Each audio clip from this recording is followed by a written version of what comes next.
সূরা বাকারা।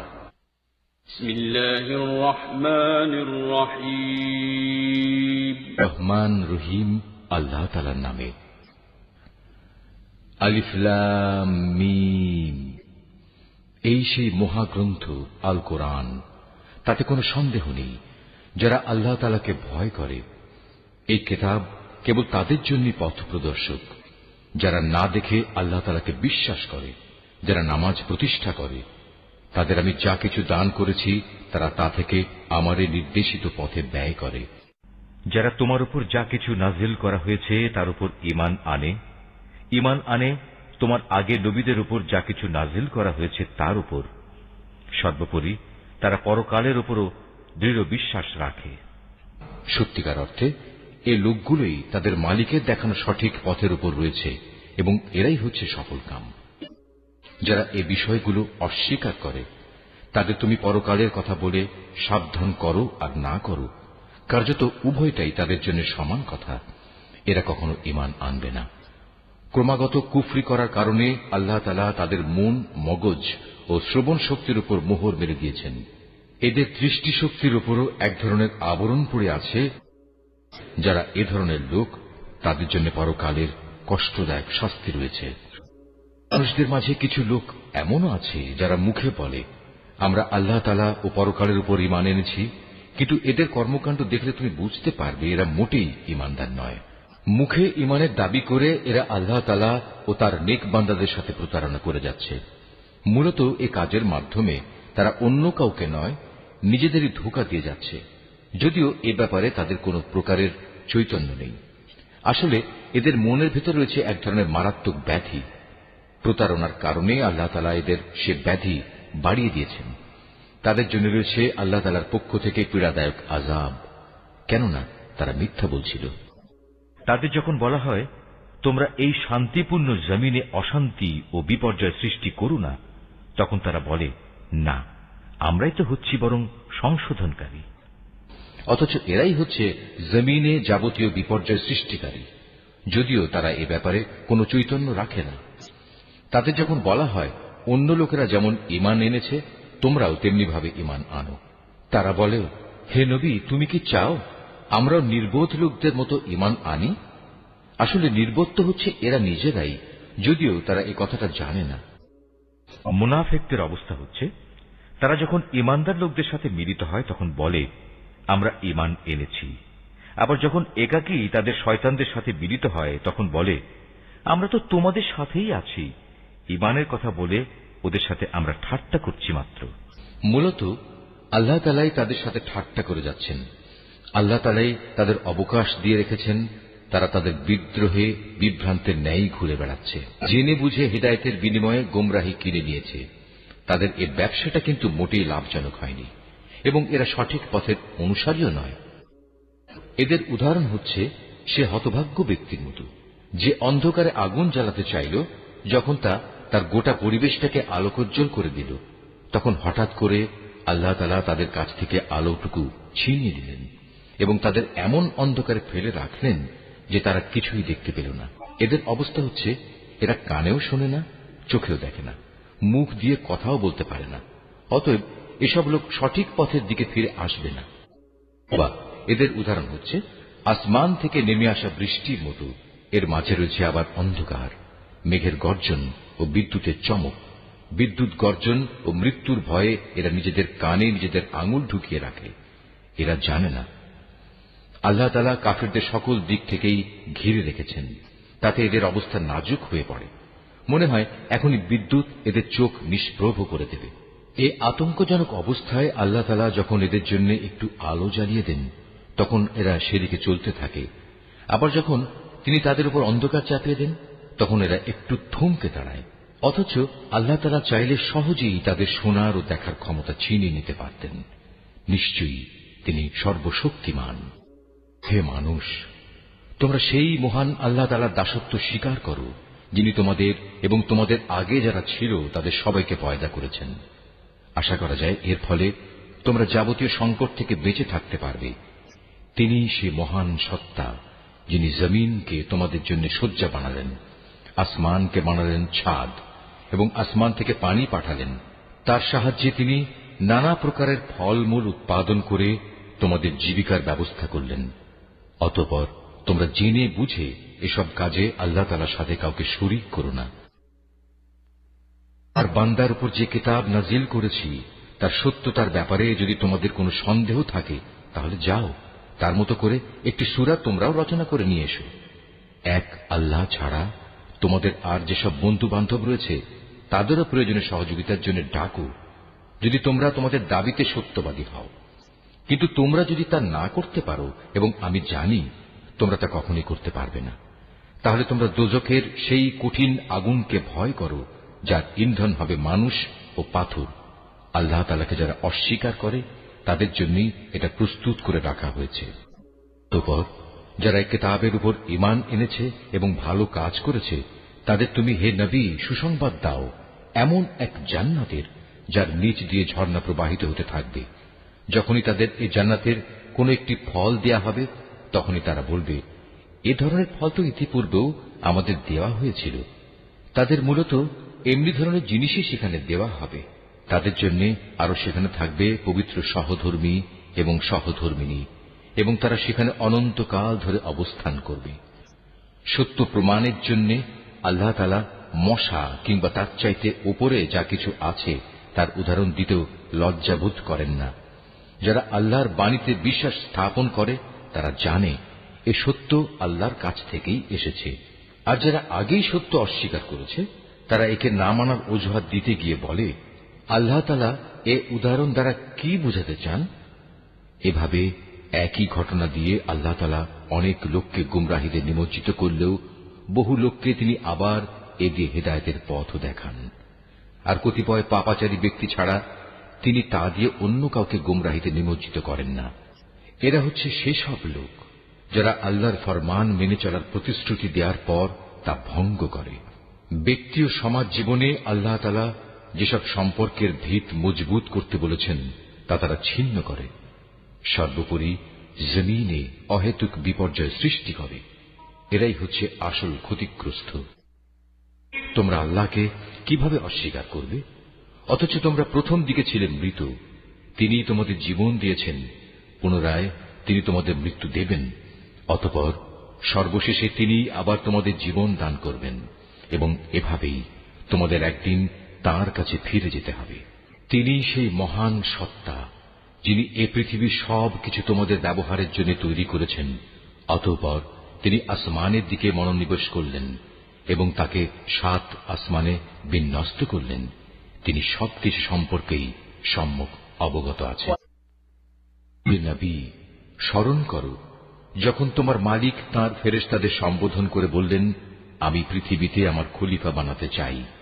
তারা বলল, তুমি কি এমন কাউকে খলিফা বানাতে চাও যে তোমার জমিনে বিশৃঙ্খলা ও বিপর্যয় সৃষ্টি করবে এবং স্বার্থের জন্য তারা রক্তপাত করবে?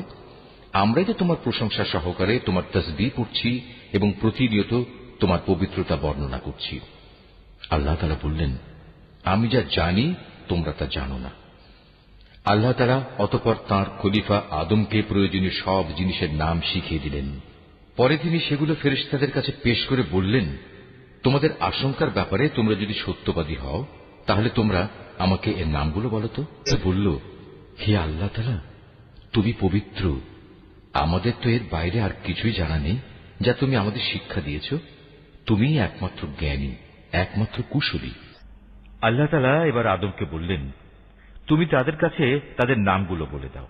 অতএব আদম আল্লাহর নির্দেশে তাদের সামনে তাদের নামগুলো যখন সুন্দরভাবে বলে দিল, তখন আল্লাহ তাআলা বললেন, আমি কি তোমাদের বলিনি যে আমি আসমান সমূহ ও জমিনের যাবতীয় গোপন বস্তু জানি, এবং তোমরা যা কিছু প্রকাশ করো আর যা কিছু গোপন করো আমি তাও ভালোভাবে জানি। আল্লাহ তাআলা যখন ফেরেশতাদের বললেন, তোমরা সম্মানের প্রতীক হিসেবে আদমের জন্য সাজদা করো, অতঃপর তারা আল্লাহর আদেশে আদমের সামনে সাজদা অবনত হল, শুধু ইবলিস ছাড়া। সে সাজদা করতে অস্বীকার করল এবং অহংকার করল।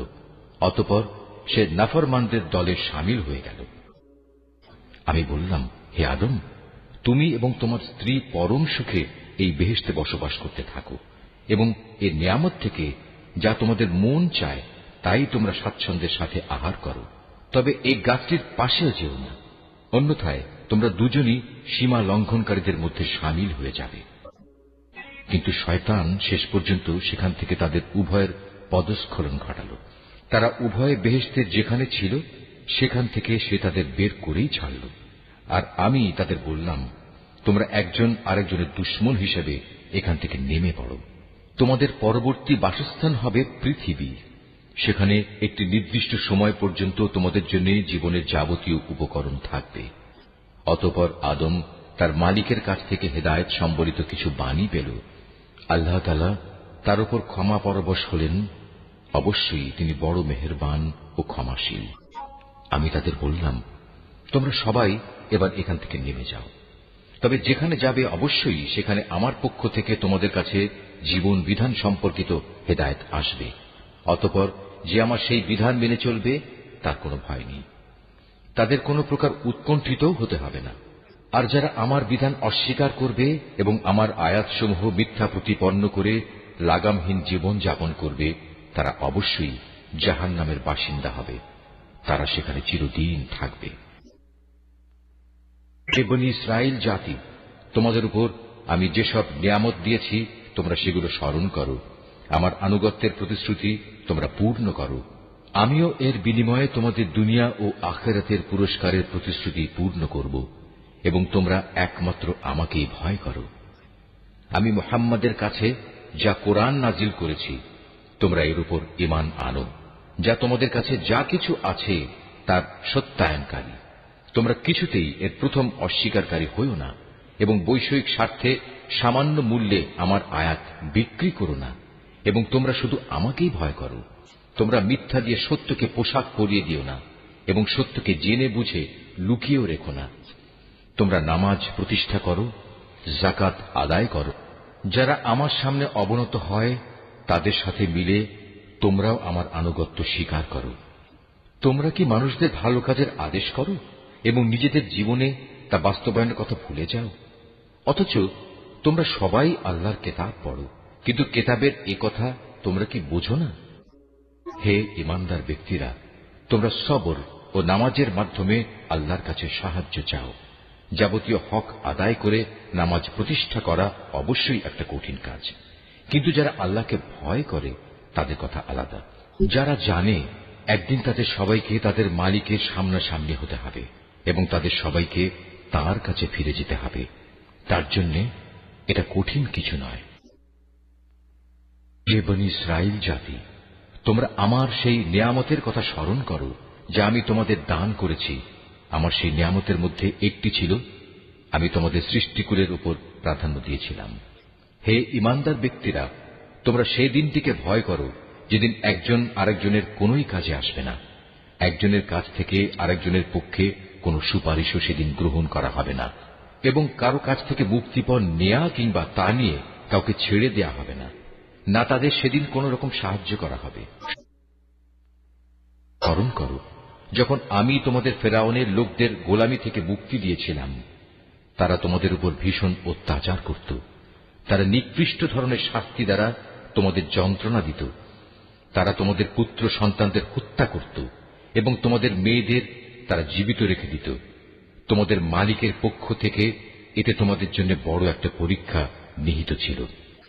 আরো স্মরণ করো যখন আমি তোমাদের জন্য সমুদ্রকে দ্বিধা বিভক্ত করে দিয়েছিলাম, অতঃপর আমি তোমাদের সমূহ মৃত্যুর হাত থেকে বাঁচিয়ে দিয়েছিলাম, এবং আমি ফেরাউন ও তার দলবলকে সমুদ্রে ডুবিয়ে দিয়েছিলাম, আর তোমরা তা তো নিজেরাই প্রত্যক্ষ করেছিলে।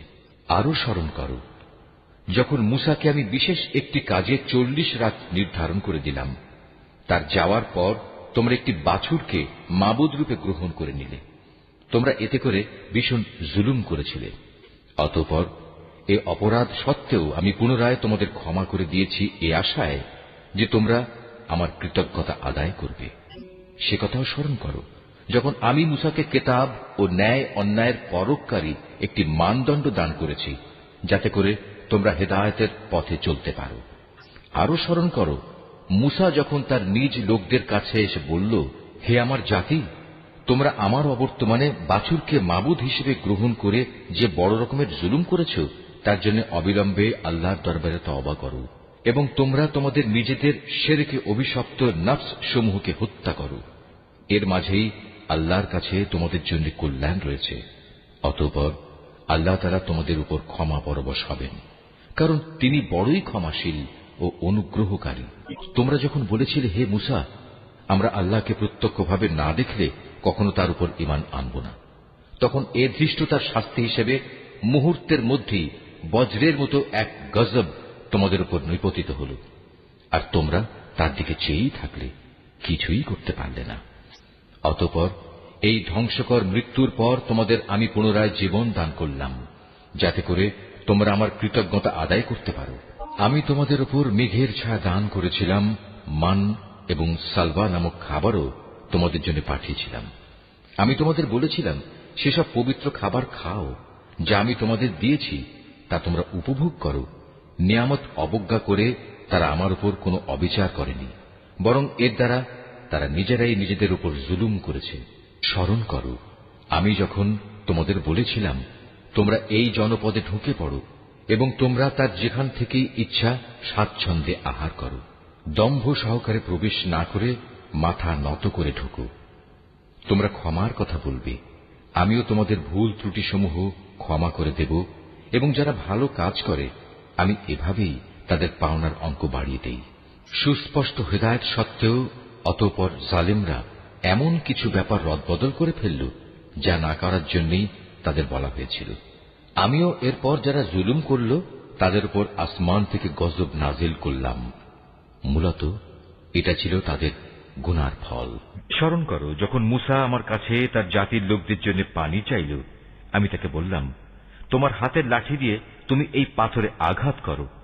আঘাত করা মাত্রই সে পাথর থেকে 12টি পানির নহর উৎপন্ন হয়ে গেল। প্রত্যেক গোত্রই নিজ নিজ পানির ঘাট চিনে নিল। আমি বললাম, আল্লাহর দেয়া রিজিক থেকে তোমরা পানাহার করো, তবে কিছুতেই আমার জমিনে বিপর্যয় সৃষ্টি করে বেরিও না। করো, তোমরা যখন মুসাকে বলেছিলে, হে মুসা, প্রতিদিন একই ধরনের খাবারের উপর আমরা কিছুতেই আর ধৈর্য ধরতে পারব না। তুমি তোমার মালিকের কাছে বলো যেন তিনি কিছু ভূমিজাত দ্রব্য, তরিতরকারি, পেঁয়াজ, রসুন, ভুট্টা, ডাল উৎপাদন করেন।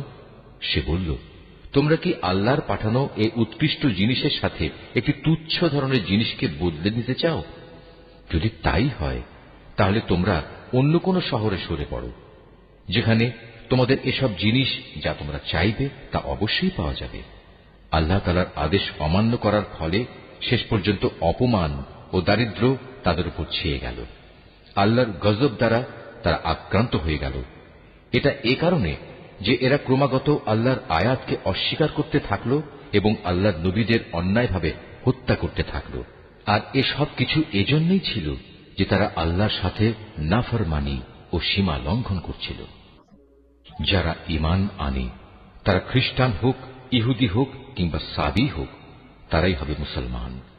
এদের যে কেউ আল্লাহর উপর ঈমান আনবে পরকালের উপর এবং যথার্থ ভালো কাজ করবে, তাদের জন্য তাদের মালিকের কাছে পুরস্কার রয়েছে, এবং এসব লোকের যেমন কোনো ভয় নেই, তেমনি তারা চিন্তিতও হবে না।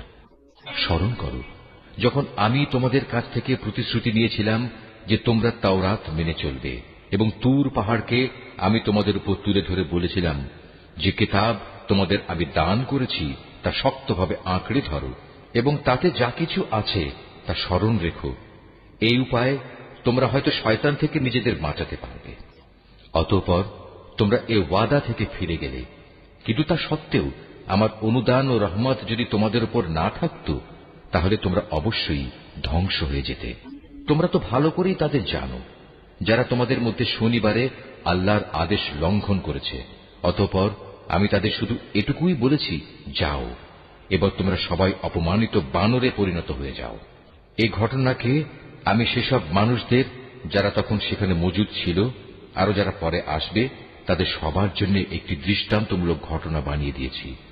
যারা আল্লাহকে ভয় করে এমন লোকদের জন্য এই ঘটনা ছিল একটি উপদেশ। যখন মুসা তার জাতিকে বলল, অবশ্যই আল্লাহ তাআলা তার নামে তোমাদের একটি গাভী জবাই করার আদেশ দিচ্ছেন, তারা একথা শুনে বলল, হে মূসা, তুমি কি আমাদের সাথে তামাশা করছো?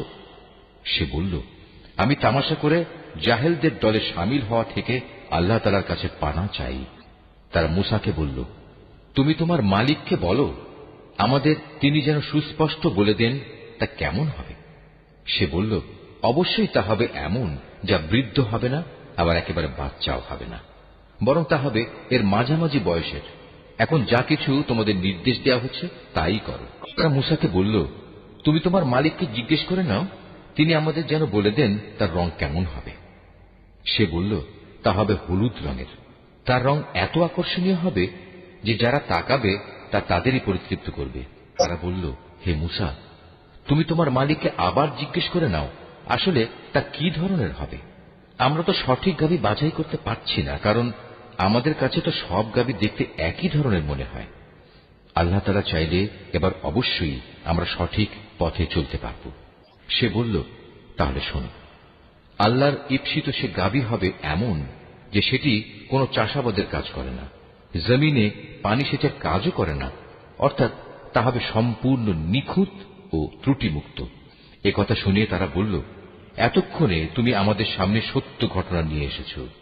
অতঃপর তারা এ ধরনের একটি গাভী জবাই করল, যদিও ইতিপূর্বে মনে হয়নি যে তারা এ কাজটি আদৌ করতে চায়।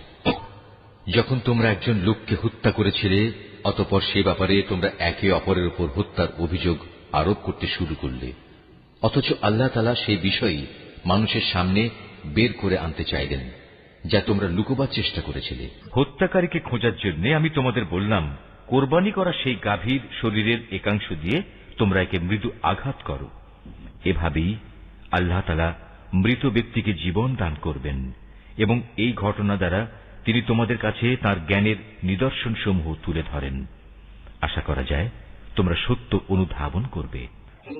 কিন্তু এত বড় একটি নিদর্শন সত্ত্বেও অতঃপর তোমাদের মন কঠিন হয়ে গেল, এমন কঠিন যেন তা শক্ত পাথর, বরং মাঝে মাঝে মনে হয় পাথরের চেয়েও বুঝি তা বেশি কঠিন। কেননা কিছু পাথর এমন আছে যা থেকে মাঝে মাঝে ঝর্ণাধারা নির্গত হয়, আবার কোনো কোনো সময় তা বিদীর্ণ হয়ে ফেটেও যায় এবং তা থেকে পানির ফোয়ারাও বেরিয়ে আসে। অবশ্য এর মধ্যে থেকে এমন কিছু পাথর আছে যা আল্লাহর ভয়ে ধসে পড়ে। আল্লাহ তাআলা তোমাদের কার্যকলাপ সম্পর্কে মোটেই গাফেল নন। ঈমানদার লোকেরা, এরপরেও তোমরা কি এই আশা পোষণ করো যে এরা তোমাদের সাথে তোমাদের দ্বীনের জন্য ঈমান আনবে? অথচ এদের একাংশ যুগ যুগ ধরে আল্লাহর কিতাব শুনে আসছে, অতঃপর তারা তাকে বিকৃত করছে, অথচ এরা ভালো করেই তা জানে। অবস্থা হচ্ছে, এরা যখন ঈমানদারদের সাথে সাক্ষাৎ করে তখন বলে, আমরা ঈমান এনেছি, কিন্তু এরাই আবার যখন গোপনে একে অপরের সাথে মিলিত হয় তখন বলে, তোমরা কি মুসলমানদের কাছে সেসব কথা প্রকাশ করে দাও যা আল্লাহ তাআলা মুহাম্মদের নবুয়ত সম্পর্কে আগেই তাওরাতে তোমাদের উপর ব্যক্ত করেছেন। খবরদার, তোমরা এমনটি কখনো করো না, তাহলে তারা একদিন তোমাদের মালিকের সামনে এটা দিয়েই তোমাদের বিরুদ্ধে সাক্ষ্য উত্থাপন করবে। তোমরা কি এটুকু কথাও বুঝতে পারো না? এরা কি জানে না আল্লাহর কিতাবে যা কিছু এরা গোপন করে, আবার নিজেদের স্বার্থে তারা যা প্রকাশ করে তা সবই আল্লাহ তাআলা জানেন। এদের আরেকটি দল যারা একান্ত অশিক্ষিত, নিরক্ষর, এরা আল্লাহর কিতাব সম্পর্কে কিছুই জানে না। আল্লাহর কিতাব যেন এদের কাছে একটি নিছক ধ্যান ধারণা সর্বস্ব পুস্তক মাত্র। এরা শুধু অমূলক ধারণাই করে থাকে। সেসব লোকের জন্য ধ্বংস অনিবার্য যারা হাত দিয়ে কিতাব লিখে নেয়, তারপর দুনিয়ার সামনে বলে এগুলো হচ্ছে আল্লাহ তাআলার পক্ষ থেকে অবতীর্ণ শরীয়তের বিধান। তাদের উদ্দেশ্য হচ্ছে যেন তা দিয়ে দুনিয়ার কিছু স্বার্থ তারা কিনে নিতে পারে। অতঃপর তাদের হাত যা কিছু রচনা করেছে তার জন্য তাদের ধ্বংস ও দুর্ভোগ, যা কিছু তারা উপার্জন করেছে তার জন্য তাদের দুর্ভোগ। নির্বোধ লোকেরা বলে, জাহান্নামের আগুন কখনোই আমাদের স্পর্শ করবে না, একান্ত যদি করেও তা হবে নির্দিষ্ট কয়েকটা দিনের জন্য মাত্র। হে নবী, তুমি তাদের বলো, তোমরা কি আল্লাহর কাছ থেকে এমন কোন প্রতিশ্রুতি আদায় করে নিয়েছ? আল্লাহ তাআলা তো কখনো তার প্রতিশ্রুতি ভঙ্গ করেন না। না তোমরা জেনে বুঝেই আল্লাহ তাআলা সম্পর্কে এমন সব কথা বলে বেড়াচ্ছ যা তোমরা নিজেরাই জানো না। হ্যাঁ, যে কোনো ব্যক্তি স্বেচ্ছায় অপরাধ করেছে এবং যাকে তার পাপ ঘিরে রেখেছে, এমন লোকেরাই হচ্ছে জাহান্নামের অধিবাসী, এবং সেখানে তারা চিরদিন অবস্থান করবে। আবার যারাই আল্লাহর উপর ঈমান আনবে এবং ভালো কাজ করবে, তারা বেহেশতবাসী হবে, তারা সেখানে চিরদিন থাকবে। যখন আমি বনী ইসরায়েলদের কাছ থেকে এ মর্মে প্রতিশ্রুতি নিয়েছিলাম যে তোমরা আল্লাহ তাআলা ছাড়া অন্য কারো ইবাদত করবে না এবং মাতা পিতার সাথে সৎ ব্যবহার করবে, আত্মীয় স্বজন, এতিম মিসকিনদের সাথে ভালো ব্যবহার করবে, মানুষদের সুন্দর কথা বলবে, নামাজ প্রতিষ্ঠা করবে, যাকাত প্রদান করবে, কিন্তু এ সত্ত্বেও তোমাদের মধ্যে সামান্য কিছু সংখ্যক লোক ছাড়া অধিকাংশই অতঃপর সেদিন ফিরে গেছ। এভাবেই তোমরা প্রতিশ্রুতি থেকে মুখ ফিরিয়ে নিয়েছিলে। তোমাদের কাছ থেকে আমি এ প্রতিশ্রুতিও নিয়েছিলাম যে তোমরা কেউ কারো রক্তপাত করবে না এবং নিজেদের লোকদের তাদের ঘর বাড়ি থেকে উচ্ছেদ করবে না। অতঃপর তোমরা তা স্বীকার করে নিয়েছিলে। তোমরা তো নিজেরাই এ সাক্ষ্য দিচ্ছ। পর এই তো হচ্ছে, তোমরা একে অপরকে তোমরা হত্যা করতে লাগলে। তোমাদের এক দলকে তোমরা তাদের ভিটে মাটি থেকে বিতাড়িত করে দিতে লাগলে। অন্যায় এবং জুলুম দ্বারা জালেমদের তোমরা তাদের উপর পৃষ্ঠপোষকতা করতে থাকলে। শুধু তাই নয়, কোন লোক যুদ্ধবন্দী হয়ে তোমাদের কাছে এলে তোমরা তাদের জন্য মুক্তিপণ দাবি করো, অথচ তাদের ঘরবাড়ি থেকে উচ্ছেদ করাটাই ছিল তোমাদের উপর অবৈধ কাজ এবং আল্লাহ তাআলাকে দেয়া প্রতিশ্রুতির লঙ্ঘন। তোমরা কি তাহলে আল্লাহর কিতাবের একাংশ বিশ্বাস করো এবং আরেকাংশ অবিশ্বাস করো? সাবধান, কখনো যদি কোনো জাতি কিংবা ব্যক্তি দ্বীনের অংশ বিশেষের উপর ঈমান আনয়নের এ আচরণ করে, তাদের শাস্তি এছাড়া আর কি হবে? যে পার্থিব জীবনে তাদের লাঞ্ছনা ভোগ করতে হবে, তাদের পরকালেও কঠিনতম আযাবের দিকে নিক্ষেপ করা হবে। তোমরা প্রতিনিয়ত যা করছ, আল্লাহ তাআলা সে সব কিছু থেকে মোটেও উদাসীন নন। বস্তুত এই লোকেরা আখিরাতের স্থায়ী জীবনের বিনিময়ে দুনিয়ার অস্থায়ী জীবন খরিদ করে নিয়েছে। এরা যেহেতু আযাব বিশ্বাসই করেনি, তাই আল্লাহ তাআলার পক্ষ থেকে তাদের আযাব কিঞ্চিত পরিমাণ হালকা করা হবে না, আর না তাদের কোন দিক থেকে কোন রকম সাহায্য করা হবে। মূসাকে কিতাব দিয়েছি, তারপর একে একে আমি আরো অনেক নবী পাঠিয়েছি এবং বাপ ছাড়া সন্তান পয়দা করার মতো সুস্পষ্ট নিদর্শন দিয়ে আমি মরিয়ম পুত্র ঈসাকে পাঠিয়েছি এবং আমার পাঠানো বাণী ও পবিত্র আত্মার মাধ্যমে তাকে আমি সাহায্য করেছি। অথচ যখনই তোমাদের কাছে আল্লাহর কোন নবী আসত, তোমাদের মনোপুত না হলে তোমরা অহংকারের বশবর্তী হয়ে তাদের অস্বীকার করেছ। তাদের কাউকে তোমরা মিথ্যাবাদী বলেছ, আবার তাদের একদলকে তোমরা হত্যাও করেছ। তারা বলে, হেদায়েতের জন্য আমাদের মন ও তার দরজা বন্ধ হয়ে আছে।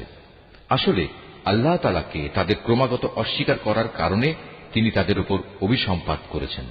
অতঃপর তাদের সামান্য পরিমাণ লোকই আল্লাহর উপর ঈমান এনেছে।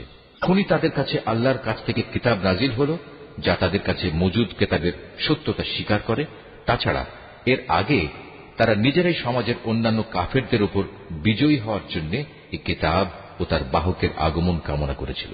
কিন্তু আজ যখন তা তাদের কাছে এলো এবং যা তারা যথাযথ চিনতেও পারল, তাই তারা অস্বীকার করল। যারা আল্লাহর কিতাব অস্বীকার করে, তাদের উপর আল্লাহর অভিসম্পাত নাজিল হোক। কত নিকৃষ্ট বস্তু সেটি, যার বিনিময়ে তারা তাদের নিজেদের মন প্রাণ বিক্রয় করে দিয়েছে। শুধু গোঁড়ামির বশবর্তী হয়েই তারা আল্লাহর নাজিল করা বিধান অস্বীকার করেছে, শুধু এ কারণে যে আল্লাহ তাআলা তার বান্দাদের মধ্যে থেকে যাকে চান তাকে নবুয়ত দিয়ে অনুগ্রহ করেন। তাদের এ কুফরির ফলে তারা ক্রোধের উপর ক্রোধে আক্রান্ত হল।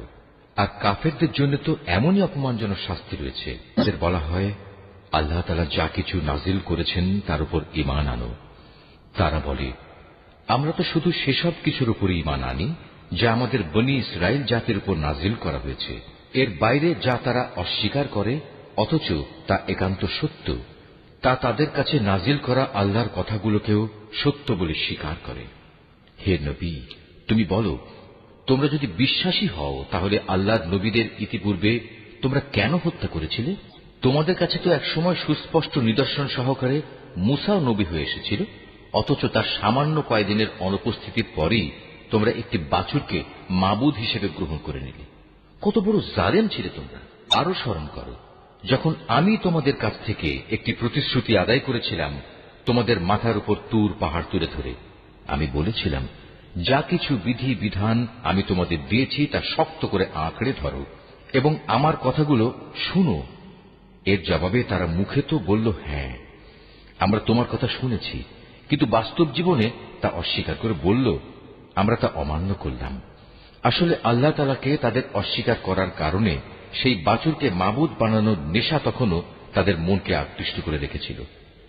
তুমি তাদের বলো, যদি তোমরা সত্যি মোমেন হও তাহলে বলতে পারো, এটা কত খারাপ ঈমান যা একজন ব্যক্তিকে এ ধরনের কাজের আদেশ দেয়।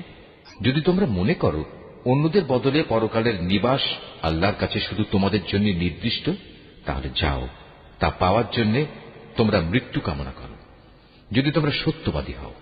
হে নবী, তুমি জেনে রাখো, এরা কখনোই কামনা করবে না আল্লাহর সাথে যে আচরণ এরা করেছে, এবং নিজেদের হাত দিয়ে এরা যা কিছু অর্জন করেছে তার পরিণাম জানার পর এরা কখনো তা কামনা করবে না। আল্লাহ তাআলা জালেমদের ভালো করে জানেন। সত্যি কথা হচ্ছে, এদেরকেই বরং তুমি দেখতে পাবে বেঁচে থাকার ব্যাপারে এরা বেশি লোভী। আল্লাহ তাআলার সাথে যারা শিরক করে, এ বনী ইসরায়েলের লোকেরা তাদের চেয়েও এক কদম অগ্রসর। এদের প্রত্যেক ব্যক্তি 1000 বছর জীবিত থাকতে চায়, কিন্তু যত দীর্ঘ জীবনী এদের দেয়া হোক না কেন, তা কখনো এদের তার অবশ্যম্ভাবী আযাব থেকে বাঁচাতে পারবে না। আল্লাহ তাআলা এদের যাবতীয় কাজকর্ম পুঙ্খানুপুঙ্খ পর্যবেক্ষণ করেন। হে নবী, তুমি বলো, কে সে ব্যক্তি যে জিব্রাইলের শত্রু হতে পারে, অথচ সে তো আল্লাহর আদেশে আল্লাহর বাণীসমূহ তোমার অন্তঃকরণে নাজিল করে দেয়, তাও এমন এক বাণী যা তাদের কাছে মজুদ বিষয়সমূহের সত্যতা স্বীকার করে। সর্বোপরি এ হচ্ছে মোমেনদের জন্য সুসংবাদবাহী গ্রন্থ। যারা আল্লাহর শত্রু তার বাণীবাহক ফেরেশতার ও নবী রসুলের শত্রু জিব্রাইলের ও মিকাইলের, তারা একদিন একথাটা বুঝতে পারবে। স্বয়ং আল্লাহ তাআলাই হচ্ছেন কাফেরদের বড় শত্রু। আমি তোমার কাছে সুস্পষ্ট নিদর্শন পাঠিয়েছি, পাপী ব্যক্তিরা ছাড়া এ সব কিছু কেউই অস্বীকার করতে পারে না। কিংবা যখনই তারা আল্লাহর সাথে কোনো ওয়াদা করেছে তখনই তাদের এক দল তা ভঙ্গ করেছে। আসলে তাদের অধিকাংশই ঈমানদার ছিল না। যখনই তাদের কাছে আল্লাহর পক্ষ থেকে কোনো নবী আসে এবং যে তাদের কাছে আগের কিতাবে যেসব কথা মজুদ রয়েছে তার সত্যতা স্বীকার করে, তখনই সেই আগের কিতাবের ধারকদের একটি দল পূর্ববর্তী কিতাবের কথাগুলো এমনভাবে তাদের পেছনের দিকে ফেলে দিল যেন তারা এ ব্যাপারে কিছুই জানে না। আল্লাহর প্রতি অবজ্ঞা প্রদর্শন করেই এরা ক্ষান্ত হয়নি। জাদু মন্ত্রের এমন কিছু জিনিসও এরা অনুসরণ করতে শুরু করল যা শয়তান কর্তৃক সুলাইমান নবীর রাজত্বের সময়ে সমাজে চালু করা হয়েছিল। সত্য কথা হচ্ছে, সুলাইমান কখনো জাদুকে আল্লাহ বিরোধী কাজে ব্যবহার করে আল্লাহকে অস্বীকার করেনি। আল্লাহকে তো অস্বীকার করেছে সেসব অভিশপ্ত শয়তান যারা মানুষকে জাদুমন্ত্র শিক্ষা দিয়েছে। জাদু পাগল মানুষদের পরীক্ষার উদ্দেশ্যে আল্লাহ তাআলা হারুত মারুত নামে যে দুজন ফেরেশতাকে ব্যাবিলনে পাঠিয়েছেন, আল্লাহর সেই দুজন ফেরেশতা কাউকে যখনই এ বিষয়ের শিক্ষা দিত, প্রথমেই তারা এ কথাটা তাদের বলে দিত, আমরা তো হচ্ছি আল্লাহর পরীক্ষা মাত্র। অতএব কোন অবস্থায় তুমি এ বিদ্যা দিয়ে আল্লাহ তাআলাকে অস্বীকার করো না। এ সত্ত্বেও তারা তাদের কাছ থেকে এমন কিছু বিদ্যা শিখে নিয়েছিল যা দিয়ে এরা স্বামী স্ত্রীর মাঝে বিচ্ছেদের সৃষ্টি করত।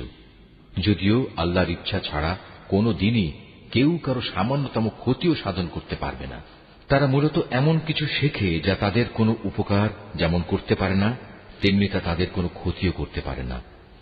তারা যদি জানত শ্রম ও অর্থ দিয়ে যা তারা কিনে নিয়েছে পরকালে তার কোনো মূল্য নেই, তারা নিজেদের জীবনের পরিবর্তে যা ক্রয় করে নিয়েছে তা সত্যি নিকৃষ্ট। কত ভালো হতো যদি তারা কথাটা জানত। তারা যদি আল্লাহর উপর ঈমান আনত এবং তাঁকেই ভয় করত, তাহলে আল্লাহর পক্ষ থেকে তারা উৎকৃষ্টতম পুরস্কার পেত। কত ভালো হতো যদি তারা এটা অনুধাবন করত। হে ঈমানদার ব্যক্তিরা, ধৃষ্টতার সাথে কখনো বলো না, হে নবী তুমি আমাদের কথা শোনো, বরং তার দৃষ্টি আকর্ষণ করার জন্য বলো, হে নবী আমাদের প্রতি লক্ষ্য করো এবং তোমরা সর্বদা তার কথা শুনবে। মনে রাখবে, যারা তার কথা অমান্য করে তাদের জন্য অত্যন্ত বেদনাদায়ক শাস্তি রয়েছে। আসলে এই আহলে কিতাব কিংবা যারা আল্লাহর সাথে প্রকাশ্য শিরক করে তারা কেউই এটা পছন্দ করে না। যে তোমার কাছে তোমার মালিকের পক্ষ থেকে নবুয়তের মতো কোনো ভালো কিছু নাজিল হোক, কিন্তু তারা জানে না আল্লাহ তাআলা যাকে চান তাকেই তার অনুগ্রহে বিশেষভাবে বেছে নেন। আল্লাহ তাআলা অত্যন্ত অনুগ্রহশীল।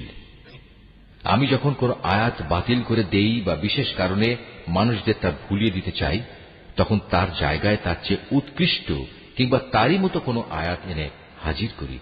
তুমি কি জানো না আল্লাহ তাআলা সবকিছুর উপর ক্ষমতাবান?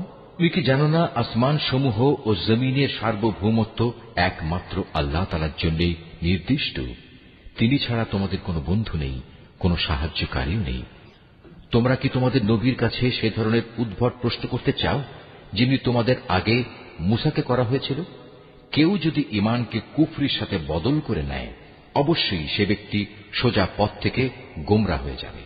আহলে কিতাবদের অনেকেই বিদ্বেষের কারণে চাইবে যেভাবেই হোক তোমাদের ঈমানের আলোর বদলে আবার সেই কুফরির অন্ধকারে ফিরিয়ে নিতে। এমনকি সত্য তাদের কাছে স্পষ্ট হয়ে যাওয়ার পরও তারা এ পথ থেকে বিরত হবে না। অতএব তাদের ব্যাপারে আল্লাহর সিদ্ধান্ত আসা পর্যন্ত তোমরা ক্ষমার নীতি অবলম্বন করো এবং তাদের সাথে ভালো ব্যবহার করো। আল্লাহ তাআলা সব কিছুর উপর অবশ্যই ক্ষমতাশালী। তোমরা নামাজ প্রতিষ্ঠা করো এবং যাকাত আদায় করো। এর মাধ্যমে যেসব নেকি তোমরা আল্লাহর কাছে অগ্রিম পাঠাবে, তার কাছে এর সবই তোমরা মজুদ পাবে। তোমরা যা কিছুই করো আল্লাহ তাআলা অবশ্যই এর সব কিছু দেখতে পান।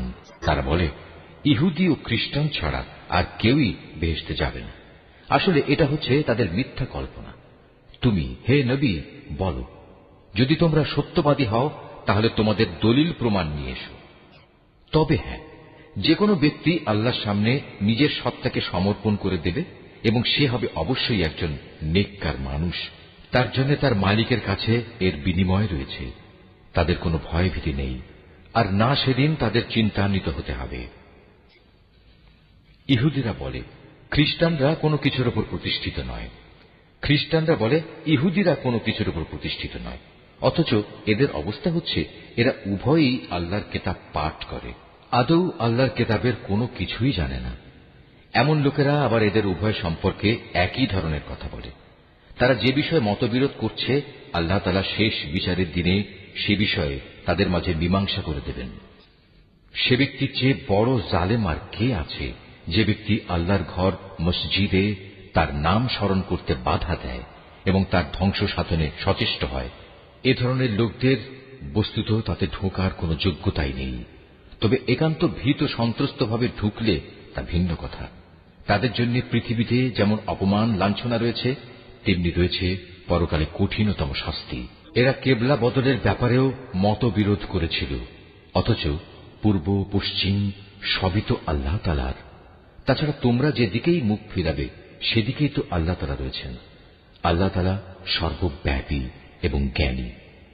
খ্রিস্টান লোকেরা বলে আল্লাহ তাআলা অমুককে নিজের সন্তান রূপে গ্রহণ করেছেন, অথচ যাবতীয় পবিত্রতা একান্তভাবে তাঁর। তিনি এ সব কিছুর অনেক ঊর্ধ্বে। আসমান সমূহ ও জমিনের সব কিছুই তাঁর জন্যে। এর প্রতিটি বস্তুই তাঁর একান্ত অনুগত। আসমান সমূহ ও জমিনের তিনিই স্রষ্টা। যখন তিনি কোনো একটি বিষয়ের সিদ্ধান্ত করেন সে ব্যাপারে শুধু এটুকুই বলেন হও, আর সাথে সাথেই তা হয়ে যায়। যারা সঠিক কথা জানে না তারা বলে আল্লাহ তাআলা নিজে আমাদের সাথে কথা বলেন না কেন, অথবা এমন কোন নিদর্শন আমাদের কাছে কেন পাঠান না যার মাধ্যমে আমরা তাকে দেখতে পাব। এদের আগের লোকেরাও এদের মতো করেই কথা বলত। এদের সবার মন আসলে একই ধরনের। আল্লাহকে যারা দৃঢ়ভাবে বিশ্বাস করে আমি তাদের জন্য আমার নিদর্শন সমূহ সুস্পষ্ট করে পেশ করে দিয়েছি। অবশ্যই আমি তোমাকে সত্য দিন সহ পাঠিয়েছি আযাবের ভীতি প্রদর্শনকারী ও জান্নাতের সুসংবাদবাহী হিসেবে। জেনে রেখো, তোমাকে জাহান্নামের অধিবাসীদের দায় দায়িত্বের ব্যাপারে প্রশ্ন করা হবে না। ইহুদি ও খ্রিস্টানরা কখনো তোমার ওপর খুশি হবে না। হ্যাঁ, তুমি যদি কখনো তাদের দলের অনুসরণ করতে শুরু করো তখনই এরা খুশি হবে। তুমি তাদের বলে দাও আল্লাহ তাআলার হেদায়েতই হচ্ছে একমাত্র পথ। সাবধান, তোমার কাছে সঠিক জ্ঞান আসার পরও যদি তুমি তাদের ইচ্ছানুসারে চলতে থাকো তাহলে আল্লাহ তাআলা ছাড়া তুমি কোনো বন্ধু ও সাহায্যকারী পাবে না। আহলে কিতাবদের মাঝে এমন কিছু লোক আছে যারা এ কোরআনকে যেভাবে নিষ্ঠার সাথে পড়া দরকার সেভাবেই পড়ে, তারা তার উপর ঈমানও আনে। যারা একে অস্বীকার করে তারাই হচ্ছে ক্ষতিগ্রস্ত লোক। হে বনী ইসরাইল জাতি, তোমরা আমার সে নিয়ামত স্মরণ করো যা আমি তোমাদের দান করেছি। সে নিয়ামতের অংশ হিসেবে আমি তোমাদের দুনিয়ার অন্যান্য জাতির উপর শ্রেষ্ঠত্ব দান করেছি। তোমরা সেই দিনটিকে ভয় করো যেদিন একজন মানুষ আরেকজনের কোনোই কাজে আসবে না। সেদিন তার কাছ থেকে কোন রকম বিনিময়ও নেওয়া হবে না। আবার একের পক্ষে অন্যের সুপারিশও সেদিন কোনো উপকারে আসবে না। সেদিন এসব লোকদের কোন রকম সাহায্যও করা হবে না। আরো স্মরণ করো যখন ইব্রাহিমকে তার রব কতিপয় বিষয়ে তার আনুগত্যের পরীক্ষা নিলেন, অতঃপর তা পুরোপুরি সে আদায় করল। আল্লাহ তাআলা বললেন, এবার আমি তোমাকে মানব জাতির জন্য নেতা বানাতে চাই। সে বলল, আমার ভবিষ্যৎ বংশধররাও কি নেতা হিসেবে বিবেচিত হবে? আল্লাহ তাআলা বললেন, আমার প্রতিশ্রুতি জালেমদের কাছে পৌঁছবে না। করো, আমি যখন মানুষদের মিলনস্থল ও নিরাপত্তার কেন্দ্র হিসেবে এই কাবা ঘরটি নির্মাণ করেছিলাম, আমি তাদের আদেশ দিয়েছিলাম, তোমরা ইব্রাহিমের দাঁড়ানোর স্থানটিকে নামাজের স্থান হিসেবে গ্রহণ করো। আমি ইব্রাহিম ও ইসমাইলকে আদেশ দিয়েছিলাম যেন তারা আমার ঘর কাবাকে হজ ও ওমরার তাওয়াফকারীদের জন্য, আল্লাহর ইবাদতে আত্মনিয়োগকারীদের জন্য, সর্বোপরি তার নামে রুকু সেজদাকারীদের জন্য পবিত্র করে রাখে। ইব্রাহিম যখন বলেছিল, হে মালিক, এ শহরকে তুমি শান্তি ও নিরাপত্তার শহর বানিয়ে দাও এবং এখানকার অধিবাসীদের মাঝে যে ব্যক্তি আল্লাহ তাআলা এবং পরকালে বিশ্বাস করে তুমি তাদের ফলমূল দিয়ে আহারের যোগান দাও। আল্লাহ তাআলা বললেন, হ্যাঁ, যে ব্যক্তি আমাকে অস্বীকার করবে তাকেও আমি অল্প কয়েকদিন জীবনের উপায় উপকরণ সরবরাহ করতে থাকব। অতঃপর অচিরেই আমি তাদের আগুনের আযাব ভোগ করতে বাধ্য করব, যা সত্যি বড় নিকৃষ্টতম স্থান। ইব্রাহিম ও ইসমাইল যখন এই ঘরের ভিত্তি উঠাচ্ছিল তখন তারা আল্লাহর কাছে দোয়া করল, হে আমাদের মালিক, আমরা যে উদ্দেশ্যে এই ঘর নির্মাণ করেছি তা তুমি আমাদের কাছ থেকে কবুল করো। একমাত্র তুমি সবকিছু জানো এবং সবকিছু শোনো। তারা আরো বলল, হে আমাদের মালিক, আমাদের উভয়কেই তুমি তোমার অনুগত মুসলিম বান্দা বানাও এবং আমাদের পরবর্তী বংশধরদের মাঝ থেকেও তুমি তোমার একদল অনুগত বান্দা বানিয়ে দাও। হে মালিক, তুমি আমাদের তোমার ইবাদতের আনুষ্ঠানিকতা সমূহ দেখিয়ে দাও এবং তুমি আমাদের উপর দয়া পরবশ হও, কারণ তুমি অত্যন্ত দয়া পরবশ ও পরম দয়ালু। হে আমাদের মালিক, তাদের বংশের মধ্যে তাদের নিজেদের মাঝ থেকে তুমি এমন একজন রসূল পাঠাও যে তাদের কাছে তোমার আয়াতসমূহ পড়ে শোনাবে, তাদের তোমার কিতাবের জ্ঞান ও প্রজ্ঞা শিক্ষা দেবে, উপরন্তু সে তাদের পবিত্র করে দেবে। হে আল্লাহ, তুমি আমাদের এই দোয়া কবুল করো, কারণ তুমি মহাপরাক্রমশালী ও পরম কুশলী। জেনে বুঝে যে নিজেকে মূর্খ বানিয়ে রেখেছে সে ব্যক্তি ছাড়া আর কে এমন হবে যে ইব্রাহিমের আনিত জীবন বিধান থেকে মুখ ফিরিয়ে নেবে? অথচ তাকে আমি দুনিয়ার নবুয়তের জন্য বাছাই করে নিয়েছি। শেষ বিচারের দিনেও সে আমার নেক লোকদের মধ্যে শামিল হবে। যখন আমি তাকে বললাম, তুমি আমার অনুগত মুসলিম হয়ে যাও, সে বলল, আমি সৃষ্টিকুলের মালিক আল্লাহ তাআলার পূর্ণ আনুগত্য স্বীকার করে নিলাম। যে পথ ইব্রাহিম নিজের জন্য বেছে নিল সে পথে চলার জন্য সে তার সন্তান সন্ততিকেও ওসিয়ত করে গেল। ইয়াকুবও তার সন্তানদের ওসিয়ত করে বলল, হে আমার সন্তানরা, নিশ্চয়ই আল্লাহ তাআলা তোমাদের জন্য এই দ্বীন ইসলাম মনোনীত করে দিয়েছেন। অতএব কোন অবস্থায় এই জীবন বিধানের আনুগত্য স্বীকার ব্যতি রেখে তোমরা মৃত্যুবরণ করো না। হে ইহুদি জাতি, তোমরা কি তখন সেখানে উপস্থিত ছিলে যখন ইয়াকুবের সামনে তার মৃত্যু এসে হাজির হল এবং সে যখন তার ছেলে মেয়েদের বলল, বলো, আমার মৃত্যুর পর তোমরা কার ইবাদত করবে? তারা বলল, আমরা অবশ্যই তোমার মাবুদ, তোমার পূর্বপুরুষ ইব্রাহিম, ইসমাইল ও ইসহাকের মাবুদের ইবাদত করব। এ মাবুদ হচ্ছেন একক, আমরা তার আত্মসমর্পণকারী বান্দা হয়ে থাকব। এরা ছিল এক ধরনের জাতি যারা আজ গত হয়ে গেছে। তারা যা করে গেছে তা তাদের নিজেদের জন্য, আবার তোমরা যা করবে তা হবে তোমাদের নিজেদের জন্য। তারা যা কিছু করছিল সে ব্যাপারে তোমাদের কিছু জিজ্ঞেস করা হবে না। বলে, তোমরা ইহুদি কিংবা খ্রিস্টান হয়ে যাও, তাহলে তোমরা সঠিক পথে পরিচালিত হবে। হে নবী, তুমি বলো, আমাদের কাছে তো বরং ইব্রাহিমের একনিষ্ঠ মতাদর্শই রয়েছে, আর সে কখনো মুশরিকদের অন্তর্ভুক্ত ছিল না। তোমরা বলো, আমরা তো আল্লাহর উপর ঈমান এনেছি এবং ঈমান এনেছি আল্লাহ তাআলা আমাদের কাছে যা কিছু নাজিল করেছেন তার উপর। আমাদের আগে ইব্রাহিম, ইসমাইল, ইসহাক, ইয়াকুব ও তাদের পরবর্তী সন্তানদের উপর যা কিছু নাজিল করা হয়েছে তাও আমরা মানি। তাছাড়া মুসা, ঈসা সহ সব নবীকে তাদের মালিকের পক্ষ থেকে যা কিছু দেওয়া হয়েছে তার উপর আমরা ঈমান এনেছি। আমরা এদের কারো মধ্যেই কোনো তারতম্য করি না। আমরা তো হচ্ছি আল্লাহরই অনুগত বান্দা। আর এরা যদি তোমাদের মতোই আল্লাহর উপর ঈমান আনত তাহলে তারাও সঠিক পথ পেত। তারা যদি সে পথ থেকে ফিরে আসে তাহলে তারা অবশ্যই উপদলীয় অনৈক্যের মাঝে পড়ে যাবে। আল্লাহ তাআলাই তোমার জন্য যথেষ্ট হবেন, তিনি শোনেন, তিনিই জানেন। হে নবী, তাদের তুমি বলো, আসল রং হচ্ছে আল্লাহ তাআলারই। এমন কে আছে যার রং তার রঙের চেয়ে উৎকৃষ্ট হতে পারে? আমরা ঘোষণা করছি আমরা তাঁরই ইবাদত করি। তুমি তাদের বলো, তোমরা কি স্বয়ং আল্লাহ তাআলার ব্যাপারেই আমাদের সাথে বিতর্কে লিপ্ত হতে চাও? অথচ তিনি যেমন আমাদের মালিক তেমনি তিনি তোমাদেরও মালিক। আমাদের কাজ আমাদের জন্য আর তোমাদের কাজ তোমাদের জন্য। আমরা তাঁর আনুগত্যের ব্যাপারে সবাই হচ্ছি নিষ্ঠাবান। অথবা তোমরা কি একথা বলতে চাও যে ইব্রাহিম, ইসমাইল, ইসহাক, ইয়াকুব ও তাদের বংশধররা সবাই ছিল ইহুদি কিংবা খ্রিস্টান? হে নবী, তুমি বলে দাও, এ ব্যাপারে তোমরা বেশি জানো না আল্লাহ তাআলা বেশি জানেন? যদি কোনো ব্যক্তি তার কাছে মজুদ আল্লাহর কাছ থেকে আগত সাক্ষ্য প্রমাণ গোপন করে তাহলে তার চেয়ে বড় জালেম আর কে হতে পারে? আল্লাহ তাআলা তোমাদের কাজকর্মের ব্যাপারে মোটেই গাফেল নন। তারাও ছিল এক ধরনের সম্প্রদায় যারা আজ গত হয়ে গেছে।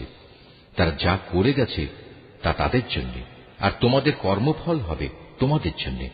তারা যা কিছু করছিল সে ব্যাপারে তোমাদের কিছু জিজ্ঞাসা করা হবে না।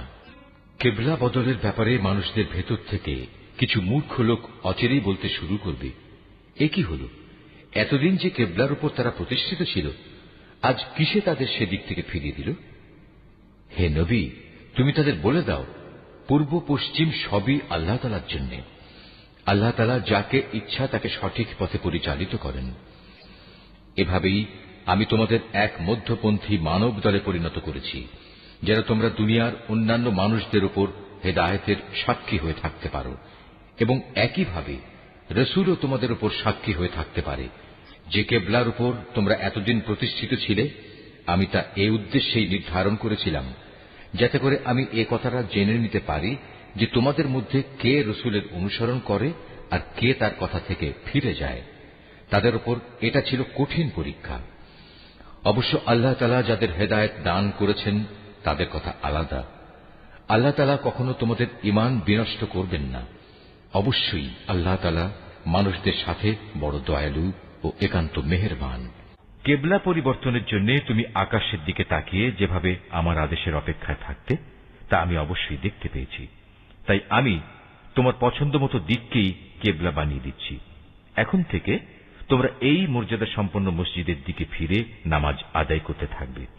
তোমরা যেখানেই থাকো না কেন তোমাদের মুখমণ্ডল সেদিকেই ফিরিয়ে দেবে।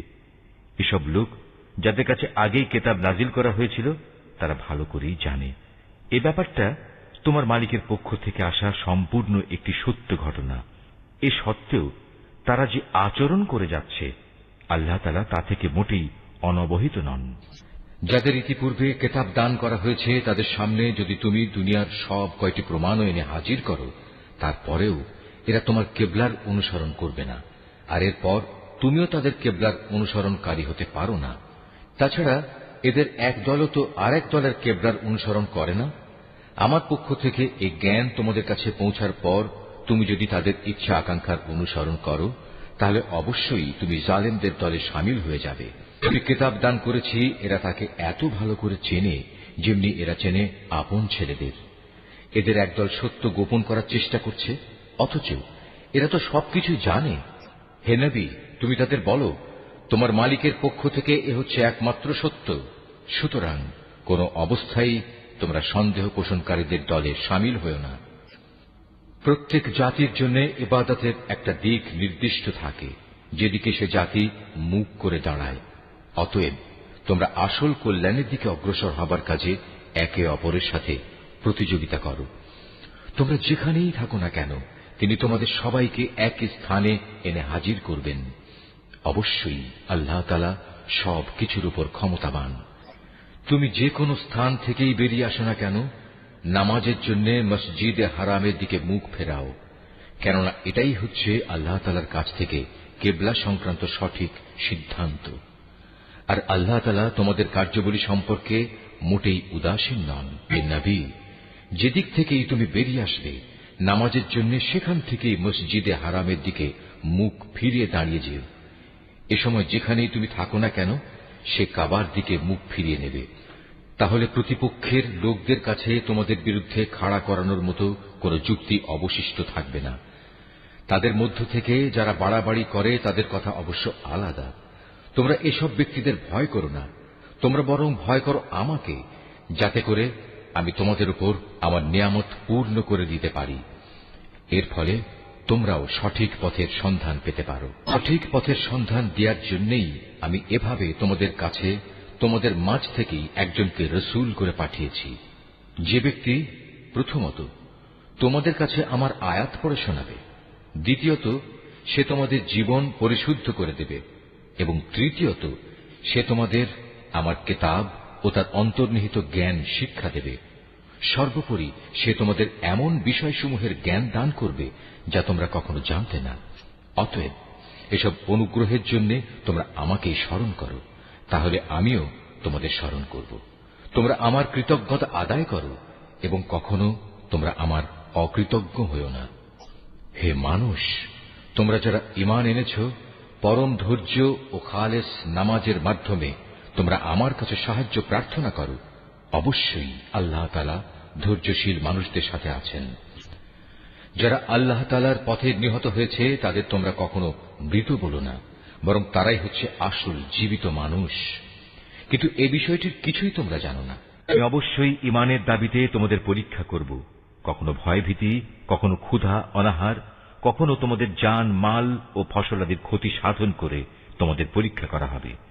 যারা ধৈর্যের সাথে এর মোকাবেলা করে, তুমি সে ধৈর্যশীলদের জান্নাতের সুসংবাদ দান করো। যখনই তাদের সামনে কোনো পরীক্ষা এসে হাজির হয়, তখনই তারা বলে, আমরা তো আল্লাহর জন্যেই, আমাদের তো একদিন আল্লাহর কাছেই ফিরে যেতে হবে। বস্তুত এরা হচ্ছে সেসব ব্যক্তি যাদের উপর রয়েছে তাদের মালিকের পক্ষ থেকে অগণিত রহমত ও অপার করুণা, আর এরাই সঠিক পথ প্রাপ্ত। অবশ্যই সাফা এবং মারওয়া পাহাড় দুটো হচ্ছে আল্লাহ তাআলার নিদর্শনসমূহের অন্যতম। অতএব যদি তোমাদের মধ্যে কোনো লোক হজ কিংবা উমরা আদায় করার ইরাদা করে, তার জন্য এই উভয় পাহাড়ের মাঝে তাওয়াফ করাতে দোষের কিছু নেই। কেননা যদি কোনো ব্যক্তি অন্তরের নিষ্ঠার সাথে কোনো ভালো কাজ করে, তাহলে তারা যেন জেনে রাখে, নিঃসন্দেহে আল্লাহ তাআলা কৃতজ্ঞতাপরায়ণ ও প্রভূত জ্ঞানের অধিকারী। মানুষের জন্য যেসব বিধান আমি আমার কিতাবে বর্ণনা করে দিয়েছি, তারপর যারা আমার নাজিল করা সেসব সুস্পষ্ট নিদর্শন সমূহ ও পরিষ্কার পথ নির্দেশ গোপন করে, এরাই হচ্ছে সেসব লোক যাদের উপর আল্লাহ তাআলা অভিসম্পাত করেন। অভিশাপ বর্ষণ করে অন্যান্য অভিশাপকারীরাও, তবে তারা এ কাজ থেকে ফিরে আসবে এবং নিজেদের সংশোধন করে নেবে। খোলাখুলিভাবে তারা সেসব সত্য কথা প্রকাশ করবে যা এতদিন আহলে কিতাবরা গোপন করে আসছিল। এরাই হবে সেসব লোক যাদের উপর আমি দয়া পরবশ হব। আমি পরম ক্ষমাকারী, দয়ালু। যারা কুফরি করেছে এবং এই কাফের অবস্থায় মৃত্যুবরণ করেছে, তাদের উপর আল্লাহর অভিশাপ, ফেরেশতাদের অভিশাপ, সর্বোপরি অভিশাপ সমগ্র মানবকুলের। এই অভিশপ্ত অবস্থা নিয়েই এরা সেখানে চিরদিন থাকবে। শাস্তির মাত্রা এদের উপর থেকে বিন্দু মাত্র কম করা হবে না, তাদের কোন রকম অবকাশও দেয়া হবে না। তোমাদের মাবুদ হচ্ছেন একজন, তিনি ছাড়া দ্বিতীয় কোনো মাবুদ নেই। তিনি দয়ালু, তিনি মেহেরবান। নিঃসন্দেহে আসমান জমিনের সৃষ্টির মাঝে, রাত দিনের এই আবর্তনের মাঝে, মহাসাগরে ভাসমান জাহাজসমূহে যা মানুষের জন্য কল্যাণকর দ্রব্য সামগ্রী নিয়ে ঘুরে বেড়ায়, এর সব কয়টিতে আল্লাহ তাআলার নিদর্শন মজুদ রয়েছে। আরো আছে আল্লাহ তাআলা আকাশ থেকে বৃষ্টি আকারে যা কিছু নাজিল করেন সেই বৃষ্টির পানির মাঝে। ভূমির নির্জীব হওয়ার পর তিনি এ পানি দ্বারা তাতে নতুন জীবন দান করেন। অতঃপর এই ভূখণ্ডে সব ধরনের প্রাণীর তিনি আবির্ভাব ঘটান। অবশ্যই বাতাসের প্রবাহ সৃষ্টি করার মাঝে এবং সে মেঘমালা যা আসমান জমিনের মাঝে বশীভূত করে রাখা হয়েছে, তার মাঝে সুস্থ বিবেকবান সম্প্রদায়ের জন্য নিদর্শন রয়েছে। মানুষদের মাঝে কিছু সংখ্যক এমনও রয়েছে যে আল্লাহর বদলে অন্য কিছুকে তাঁর সমকক্ষ মনে করে। তারা তাদের তেমনি ভালোবাসে যেমনটি শুধু আল্লাহ তাআলাকেই তাদের ভালোবাসা উচিত। আর যারা সত্যিকার অর্থে আল্লাহ তাআলার উপর ঈমান আনে তারা তো তাঁকেই সর্বাধিক পরিমাণে ভালোবাসবে। যারা আল্লাহর আনুগত্য না করে বাড়াবাড়ি করছে তারা যদি আযাব স্বচক্ষে দেখতে পেত তাহলে এরা বুঝতে পারত আসমান জমিনের সমুদয় শক্তি একমাত্র আল্লাহর জন্যই। শাস্তি দেওয়ার ব্যাপারে তিনি অত্যন্ত কঠোর। সেদিন ভয়াবহ শাস্তি দেখে হতভাগ্য লোকেরা দুনিয়ায় যাদের তারা মেনে চলত তাদের অনুসারীদের সাথে সম্পর্ক ছেদের কথা বলবে, আমরা তো এদের চিনিই না। এদের উভয়ের মধ্যেকার ভঙ্গুর সব সম্পর্ক সেদিন ছিন্ন বিচ্ছিন্ন হয়ে যাবে। এ হতাশাগ্রস্ত অনুসারীরা সেদিন বলবে, আবার যদি একবার আমাদের জন্য পৃথিবীতে ফিরে যাবার সুযোগ থাকত, তাহলে আজ যেমনি করে তারা আমাদের সাথে সম্পর্ক ছেদ করেছে আমরা সেখানে গিয়ে তাদের সাথে যাবতীয় সম্পর্ক ছেদ করে আসতাম। এভাবেই আল্লাহ তাআলা তাদের সমগ্র জীবনের কর্মকাণ্ডগুলো তাদের সামনে একরাশ লজ্জা ও আক্ষেপ হিসেবে তুলে ধরবেন। তাদের জন্য যে জাহান্নাম নির্ধারিত হয়ে আছে, এরা কখনো সেই জাহান্নাম থেকে বেরিয়ে আসতে পারবে না। হে মানুষ, তোমরা আল্লাহর জমিনে যা কিছু হালাল ও পবিত্র জিনিস আছে তা খাও এবং হালাল হারামের ব্যাপারে শয়তানের পদাঙ্ক অনুসরণ করো না। অবশ্যই সে তোমাদের প্রকাশ্য দুশমন। শয়তানের কাজ হচ্ছে সে তোমাদের সব সময় পাপ ও অশ্লীল কাজের আদেশ দেয়, যাতে করে আল্লাহ তাআলার নামে তোমরা এমন সব কথা বলতে শুরু করো যা সম্পর্কে তোমরা কিছুই জানো না।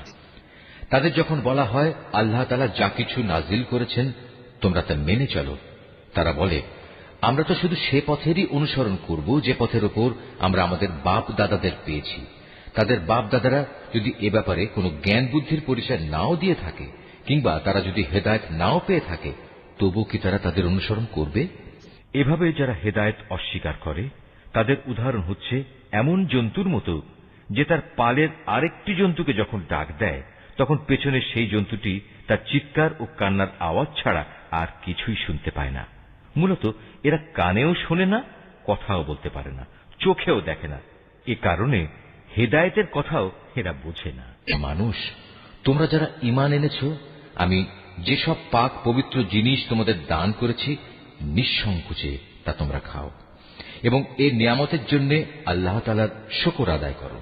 অবশ্য যদি তোমরা হালাল হারামের ব্যাপারে একান্তভাবে শুধু তাঁরই দাসত্ব করো।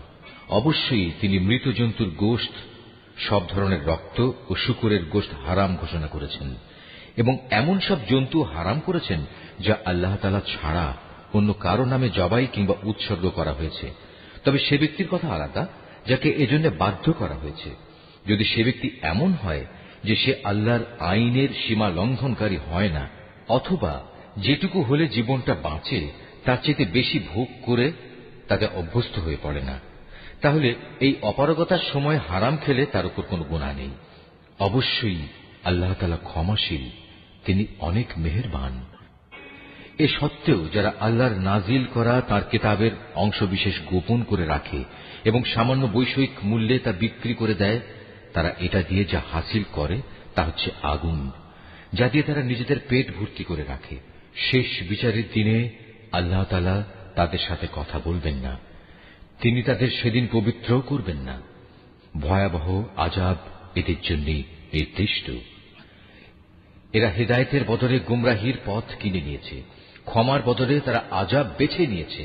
এরা ধৈর্যের সাথে ধীরে ধীরে জাহান্নামের আগুনের উপর গিয়ে পড়েছে। এটা এই জন্যে আল্লাহ তাআলা মানব জাতির জন্য আগে থেকেই সত্য দ্বীন সহকারে কিতাব নাজিল করে দিয়েছেন। যারা এই কিতাবে মতবিরোধে লিপ্ত হয়েছে তারা সত্য ও ন্যায়ের পথ থেকে অনেক দূরে বিক্ষিপ্ত হয়ে গেছে। তোমরা তোমাদের মুখ পূর্ব দিকে ফেরাও বা পশ্চিম দিকে ফেরাও, এতে কিন্তু কোনোই কল্যাণ নিহিত নেই। আসল নেকি হচ্ছে একজন মানুষ ঈমান আনবে আল্লাহর উপর, পরকালের উপর, ফেরেশতাদের উপর, আল্লাহর কেতাবের উপর, কেতাবের বাহক নবী রসুলদের উপর, এবং আল্লাহর দেয়া মাল সম্পদ তারই ভালোবাসা পাবার মানুষে আত্মীয় স্বজন, এতিম মিসকিন ও পথিক মুসাফিরের জন্য ব্যয় করবে। সাহায্য প্রার্থী দুস্থ মানুষ, সর্বোপরি মানুষদের কয়েদ ও দাসত্বের বন্দী দশা থেকে মুক্ত করার কাজে অর্থ ব্যয় করবে। নামাজ প্রতিষ্ঠা করবে, দারিদ্র বিমোচনের জন্য যাকাত আদায় করবে। তাছাড়াও রয়েছে সেসব পুণ্যবান মানুষ যারা প্রতিশ্রুতি দিলে তা পালন করে, ক্ষুধা দারিদ্র্যের সময় ও দুর্দিনে ধৈর্য ধারণ করে। মূলত এরাই হচ্ছে সত্যবাদী এবং এরাই হচ্ছে প্রকৃত আল্লাহভীরু মানুষ। হে মানুষ, যারা ঈমান এনেছ, তোমাদের জন্য নরহত্যার কিসাস তথা প্রতিশোধ কিভাবে নিতে হবে তা নির্ধারণ করে দেয়া হয়েছে, এবং তা এই যে মৃত স্বাধীন ব্যক্তির বদলে স্বাধীন ব্যক্তি দণ্ডাজ্ঞা পাবে, দাসের বদলে পাবে দাস, নারীর বদলে নারীর উপর দণ্ড প্রযোজ্য হবে। অবশ্য যে হত্যাকারীকে, যাকে হত্যা করা হয়েছে, তার পরিবারের লোকেরা কিংবা তার ভাইয়ের পক্ষ থেকে ক্ষমা করে দেয়া হয়, তার ক্ষেত্রে কোন ন্যায়ানুগ পন্থা অনুসরণ করে তা সম্পন্ন করতে হবে। এটা তোমাদের মালিকের পক্ষ থেকে দণ্ড হ্রাস করার উপায় এবং তার একটি অনুগ্রহ মাত্র। যদি কেউ এর পরেও বাড়াবাড়ি করে তাহলে তার জন্য কঠোর শাস্তি রয়েছে। হে বিবেকবান লোকেরা, আল্লাহর নির্ধারিত এই কিসাসের মাঝেই সত্যিকার অর্থে তোমাদের সমাজ ও জাতির জীবন নিহিত রয়েছে। আশা করা যায় অতঃপর তোমরা সতর্ক হয়ে চলবে। হে ঈমানদার লোকেরা, তোমাদের জন্য এই আদেশ জারি করা হয়েছে যে যদি তোমাদের মাঝে কোনো লোকের মৃত্যু এসে হাজির হয় এবং সে যদি কিছু সম্পদ রেখে যায়, তাহলে ন্যায়ানুগ পন্থায় তা বন্টনের কাজে তার পিতামাতা ও আত্মীয় স্বজনের জন্য ওসিয়তের ব্যবস্থা রয়েছে। এটা পরহেজগার লোকদের উপর একান্ত করণীয়। যারা তার এই ওসিয়ত শুনে নেওয়ার পর নিজেদের স্বার্থে তা পাল্টে নিল, তাদের জানা উচিত এটা বদলানোর অপরাধের দায়িত্ব তাদের উপরেই বর্তাবে। আল্লাহ তাআলা সবকিছুই শোনেন এবং সবকিছুই তার জানা। অবশ্য কারো যদি ওসিয়তকারীর কাছ থেকে এই ধরনের আশঙ্কা থাকে যে সে পক্ষপাতিত্ব করে কারো প্রতি অবিচার করে গেছে কিংবা কারো সাথে এর ফলে নাইনসাফি করা হয়েছে, তাহলে যদি সদিচ্ছা নিয়ে মূল বিষয়টি সংশোধন করে নেয়, এতে তার কোনো দোষ হবে না। আল্লাহ তাআলা বড়ই ক্ষমাশীল, মেহেরবান। হে মানুষ, তোমরা যারা ঈমান এনেছ, তোমাদের উপর রোজা ফরজ করে দেয়া হয়েছে, যেমনি করে ফরজ করা হয়েছিল তোমাদের পূর্ববর্তী লোকদের উপর, যেন তোমরা এর মাধ্যমে আল্লাহকে ভয় করতে পারো। রোজা ফরজ করা হয়েছে কয়েকটি নির্দিষ্ট দিনের জন্য। তারপরেও কেউ যদি সেই দিনগুলোতে অসুস্থ হয়ে যায় কিংবা কেউ যদি তখন সফরে থাকে, সে ব্যক্তি সমপরিমাণ দিনের রোজা সুস্থ হয়ে অথবা সফর থেকে ফিরে এসে আদায় করে নেবে। এর পরেও যাদের উপর রোজা একান্ত কষ্টকর হবে, তাদের জন্য এর বিনিময়ে ফেদিয়া থাকবে, এবং তা হচ্ছে একজন গরিব ব্যক্তিকে তৃপ্তি ভরে খাবার দেয়া। অবশ্য যদি কোনো ব্যক্তি এর চাইতে বেশি দিয়ে ভালো কাজ করতে চায়, তাহলে এ অতিরিক্ত কাজ তার জন্য হবে একান্ত কল্যাণকর। তবে এ সময় তোমরা যদি রোজা রাখতে পারো, তাই তোমাদের জন্য ভালো। তোমরা যদি রোজার উপকারিতা সম্পর্কে জানতে যে এতেই কল্যাণ রয়েছে। রোজার মাস এমন একটি মাস যাতে কোরআন নাজিল করা হয়েছে, আর এই কোরআন হচ্ছে মানব জাতির জন্য পথের দিশা, সৎ পথের সুস্পষ্ট নিদর্শন, মানুষদের জন্য হক বাতিলের পার্থক্যকারী। অতএব তোমাদের মধ্যে যে ব্যক্তি এ মাসটি পাবে, সে এতে রোজা রাখবে। তবে যদি সে অসুস্থ হয়ে পড়ে কিংবা সফরে থাকে, সে পরবর্তী কোনো সময় গুনে গুনে সেই পরিমাণ দিন পূরণ করে নেবে। এ সুযোগ দিয়ে আল্লাহ তাআলা তোমাদের জীবন আসান করে দিতে চান। আল্লাহ তাআলা কখনোই তোমাদের জীবন কঠোর করে দিতে চান না। আল্লাহর উদ্দেশ্য হচ্ছে তোমরা যেন গুনে গুনে রোজার সংখ্যাগুলো পূরণ করতে পারো। আল্লাহ তাআলা তোমাদের কোরআনের মাধ্যমে জীবন যাপনের যে পদ্ধতি শিখিয়েছেন, তার জন্য তোমরা তার মাহাত্ম্য বর্ণনা করতে এবং তার কৃতজ্ঞতা আদায় করতে পারো। হে নবী, আমার কোন বান্দা যখন তোমাকে আমার ব্যাপারে জিজ্ঞেস করে, তাকে তুমি বলে দিও, আমি তার একান্ত কাছেই আছি, আমি আহ্বানকারীর ডাকে সাড়া দিই যখন সে আমাকে ডাকে, তাই তাদের উচিত আমার আহ্বানে সাড়া দেয়া এবং সম্পূর্ণভাবে আমার উপরই ঈমান আনা। আশা করা যায় এতে করে তারা সঠিক পথের সন্ধান পাবে। রোজার মাসের রাতের বেলায় তোমাদের স্ত্রীদের কাছে যৌন মিলনের জন্য যাওয়া তোমাদের জন্য হালাল করে দেয়া হয়েছে, কারণ তোমাদের নারীরা যেমনি তোমাদের জন্য পোশাক স্বরূপ, ঠিক তোমরাও তাদের জন্য পোশাক সমতুল্য। আল্লাহ তাআলা এটা জানেন। রোজার মাসে রাতের বেলায় স্ত্রী সহবাসের ব্যাপারে তোমরা নানা ধরনের আত্মপ্রতারণার আশ্রয় নিচ্ছিলে, তাই তিনি তোমাদের উপর থেকে কড়াকড়ি শিথিল করে তোমাদের উপর দয়া করলেন এবং তোমাদের মাফ করে দিলেন।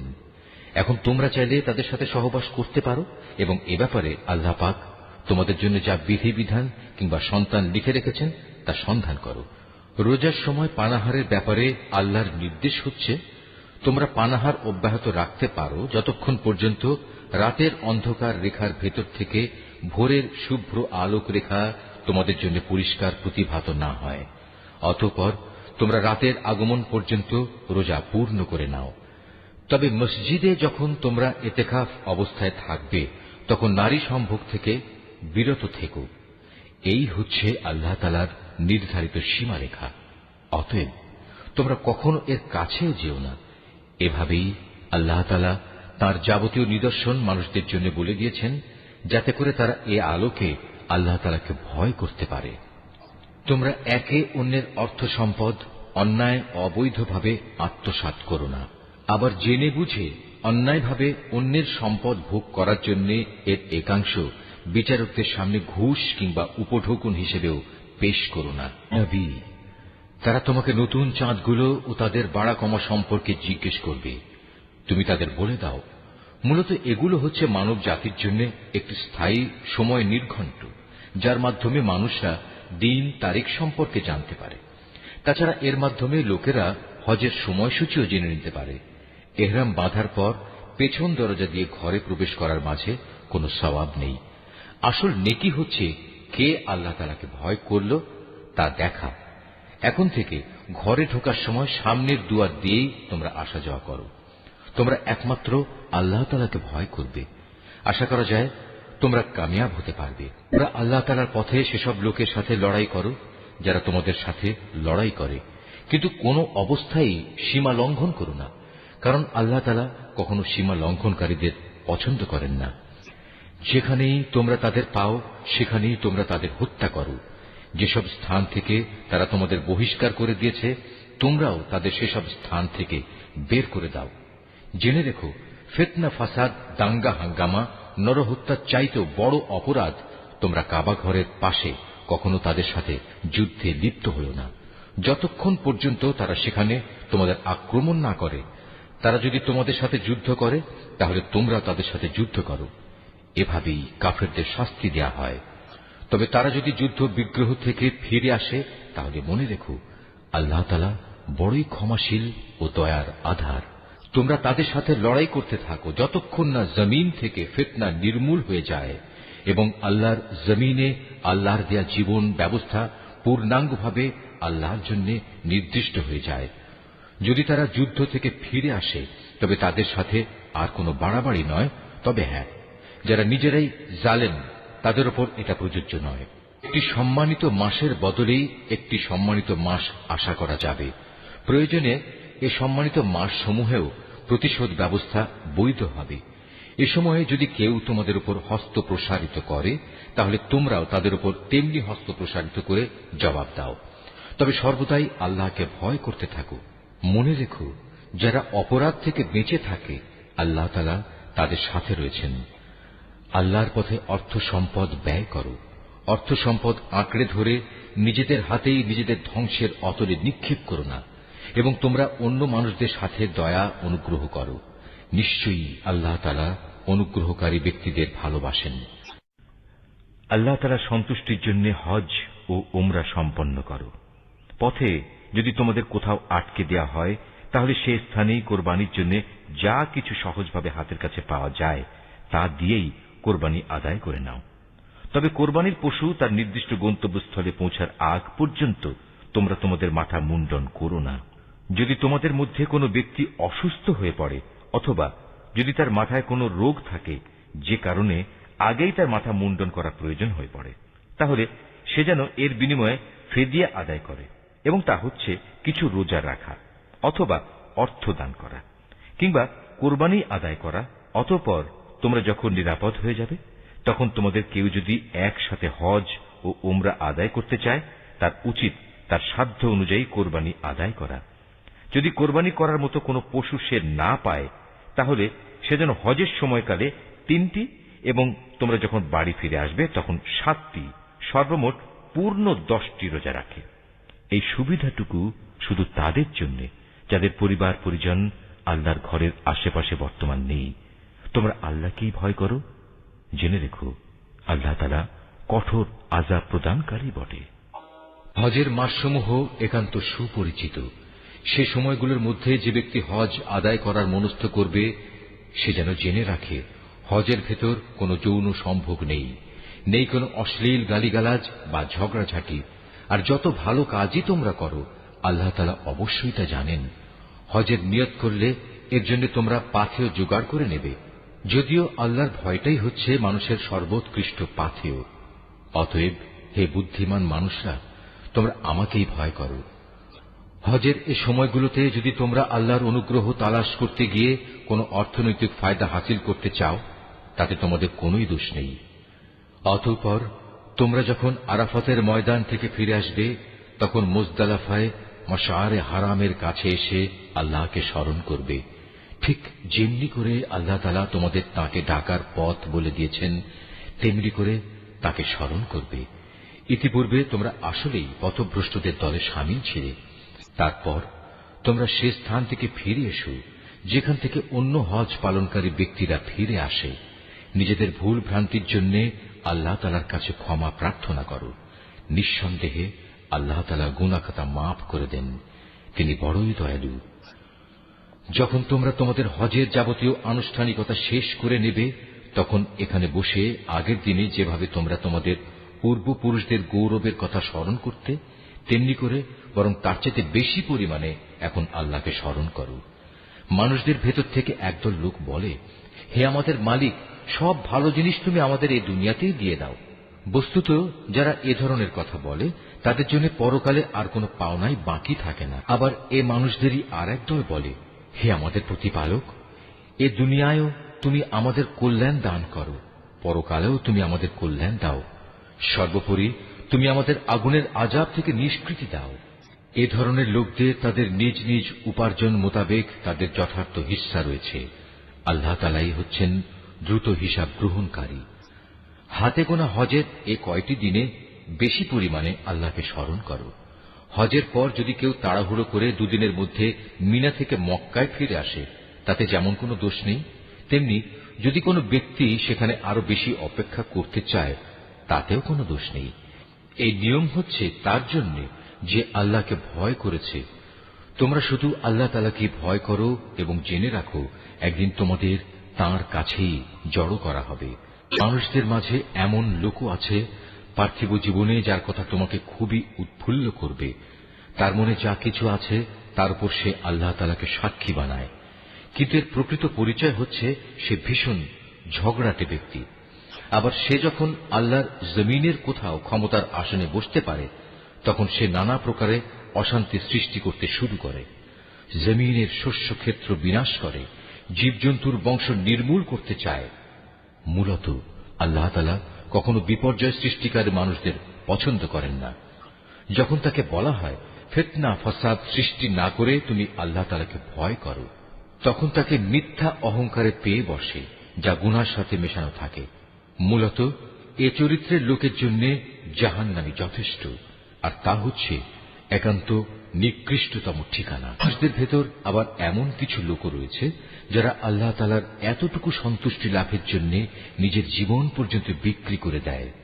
আল্লাহ তাআলা এ ধরনের বান্দাদের প্রতি সত্যিই অনুগ্রহশীল।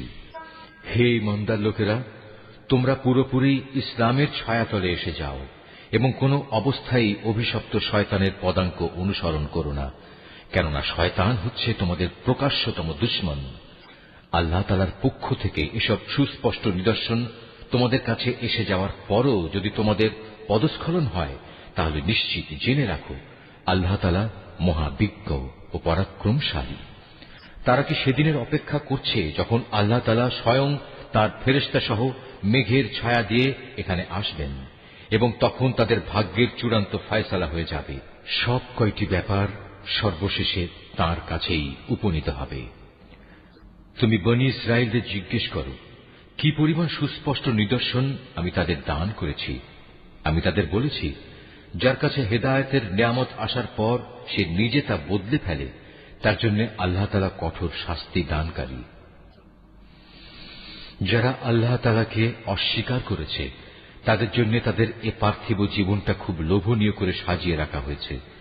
এরা ঈমানদার ব্যক্তিদের বিদ্রূপ করে, অথচ এই ঈমানদার ব্যক্তি যারা আল্লাহ তাআলাকে ভয় করেছে, শেষ বিচারের দিন তাদের মর্যাদা এদের তুলনায় অনেক বেশি হবে। আল্লাহ তাআলা যাকে চান তাকে অপরিমিত রিজিক দান করেন। একসময় সব মানুষ একই উম্মতের অন্তর্ভুক্ত ছিল, পরে এরা নানা দলে উপদলে বিভক্ত হয়ে তাদের স্রষ্টাকেই ভুলে গেল। তখন আল্লাহ তাআলা সঠিক পথের অনুসারীদের সুসংবাদবাহী আর গুনাহগারদের জন্য আযাবের সতর্ককারী হিসেবে নবীদের পাঠালেন। তিনি সত্যসহ গ্রন্থ নাজিল করলেন, যেন তা মানুষদের এমন পারস্পরিক বিরোধ সমূহের চূড়ান্ত ফয়সালা করতে পারে যে ব্যাপারে তারা মতবিরোধ করে। তাদের কাছে সুস্পষ্ট হেদায়েত পাঠানো সত্ত্বেও তারা পারস্পরিক বিদ্রোহ ও বিদ্বেষ সৃষ্টির জন্য মতবিরোধ করেছে। অতঃপর আল্লাহ তাআলা তাদের সবাইকে স্বীয় ইচ্ছায় সেই সঠিক পথ দেখালেন, যার ব্যাপারে ইতিপূর্বে তাদের মধ্যে মতবিরোধ সৃষ্টি হয়েছিল। আল্লাহ তাআলা যাকে চান তাকে সঠিক পথ দেখান। তোমরা কি মনে করে নিয়েছ যে তোমরা এমনি এমনি বেহেশতে চলে যাবে? এখনো পূর্ববর্তী নবীদের অনুসারীদের বিপদের মতো কিছুই তোমাদের উপর নাজিল হয়নি। তাদের উপর বহু ধরনের বিপর্যয় ও সংকট এসেছে। কঠোর নির্যাতনে তারা নির্যাতিত হয়েছে, কঠিন নিপীড়নে তারা শিহরিত হয়ে উঠেছে। এমনকি স্বয়ং আল্লাহর নবী ও তার সঙ্গী সাথীরা অত্যাচারে অতিষ্ঠ হয়ে এক পর্যায়ে এই বলে আর্তনাদ করে উঠেছে, আল্লাহ তাআলার সাহায্য কবে আসবে? আল্লাহ তাআলা তাঁর প্রিয়জনদের সান্ত্বনা দিয়ে বললেন, অবশ্যই আল্লাহ তাআলার সাহায্য অতি নিকটে। তারা তোমার কাছে জানতে চাইবে তারা কি কি খাতে খরচ করবে। তুমি তাদের বলে দাও, যা কিছুই তোমরা তোমাদের পিতামাতার জন্য, আত্মীয় স্বজনদের জন্য, এতিম অসহায় মিসকিনদের জন্য এবং মুসাফিরের জন্য খরচ করবে, তাই আল্লাহ তাআলা গ্রহণ করবেন। যা ভালো কাজ তোমরা করবে আল্লাহ তাআলা তা অবশ্যই জানতে পারবেন। সত্য প্রতিষ্ঠা ও অসত্য নির্মূল করার জন্য যুদ্ধ তোমাদের উপর ফরজ করে দেয়া হয়েছে, আর এটাই তোমাদের ভালো লাগে না। কিন্তু তোমাদের জেনে রাখা উচিত, এমন কোন জিনিস তো থাকতে পারে যা তোমাদের ভালো লাগে না, অথচ তাই তোমাদের জন্য কল্যাণকর। আবার একইভাবে এমন কোন জিনিস যা তোমাদের খুবই ভালো লাগবে, কিন্তু পরিণামে তা হবে তোমাদের জন্য খুবই ক্ষতিকর। আল্লাহ তাআলাই সব চাইতে ভালো জানেন, তোমরা কিছুই জানো না। সম্মানিত মাস ও তাতে যুদ্ধ করা সম্পর্কে তারা তোমাকে জিজ্ঞেস করবে। তুমি তাদের বলে দাও, এই মাসে যুদ্ধ বিগ্রহ করা অনেক বড় গুনার কথা, কিন্তু আল্লাহর কাছে এর চাইতে বড় গুনাহ হচ্ছে আল্লাহর পথ থেকে মানুষদের ফিরিয়ে রাখা, আল্লাহকে অস্বীকার করা, খানায়ে কাবার দিকে যাওয়ার পথ রোধ করা ও সেখানকার অধিবাসীদের সেখান থেকে বের করে দেয়া। আর আল্লাহ দ্রোহিতার ফিতনা, ফাসাদ, হত্যাকাণ্ডের চাইতেও অনেক বড় অন্যায়। এ কারণেই এরা তোমাদের সাথে এ মাসসমূহে লড়াই বন্ধ করে দেবে বলে তুমি ভেবো না। তারা তো পারলে বরং তোমাদের সবাইকে তোমাদের ইসলামী জীবন বিধান থেকেও ফিরিয়ে নিতে চাইবে। যদি তোমাদের কোনো ব্যক্তি তার দ্বীন থেকে ফিরে যায়, অতঃপর সে মৃত্যুমুখে পতিত হয় এমন অবস্থায় যে সে সুস্পষ্ট কাফের ছিল, তাহলে তারাই হবে সে লোক যাদের যাবতীয় কর্মকাণ্ড দুনিয়া আখিরাতে বিফলে যাবে, আর এরাই হবে জাহান্নামের অধিবাসী। সেখানে তারা চিরদিন থাকবে। যারা ঈমান এনেছে, যারা হিজরত করেছে এবং আল্লাহর পথে জিহাদ করেছে, তারাই আল্লাহ তাআলার পক্ষ থেকে অনুগৃহীত হবার আশা করতে পারে। আল্লাহ তাআলা ক্ষমাশীল, অত্যন্ত দয়ালু। নবী, এরা তোমাকে মদ ও জুয়া সম্পর্কে জিজ্ঞেস করবে। তুমি তাদের বলে দাও, এ দুটো জিনিসের মধ্যে অনেক বড় ধরনের পাপ রয়েছে, যদিও মানুষের জন্য এর কিছু কিছু ব্যবসায়িক উপকারিতাও রয়েছে, কিন্তু এ উভয়ের ধ্বংসকারী গুনাহ তার ব্যবসায়িক উপকারিতার চাইতে অনেক বেশি। তারা তোমাকে এও জিজ্ঞেস করে তারা নেক কাজে কি কি খরচ করবে। তুমি তাদের বলো, দৈনন্দিন প্রয়োজন পূরণের পর যা অতিরিক্ত তাই।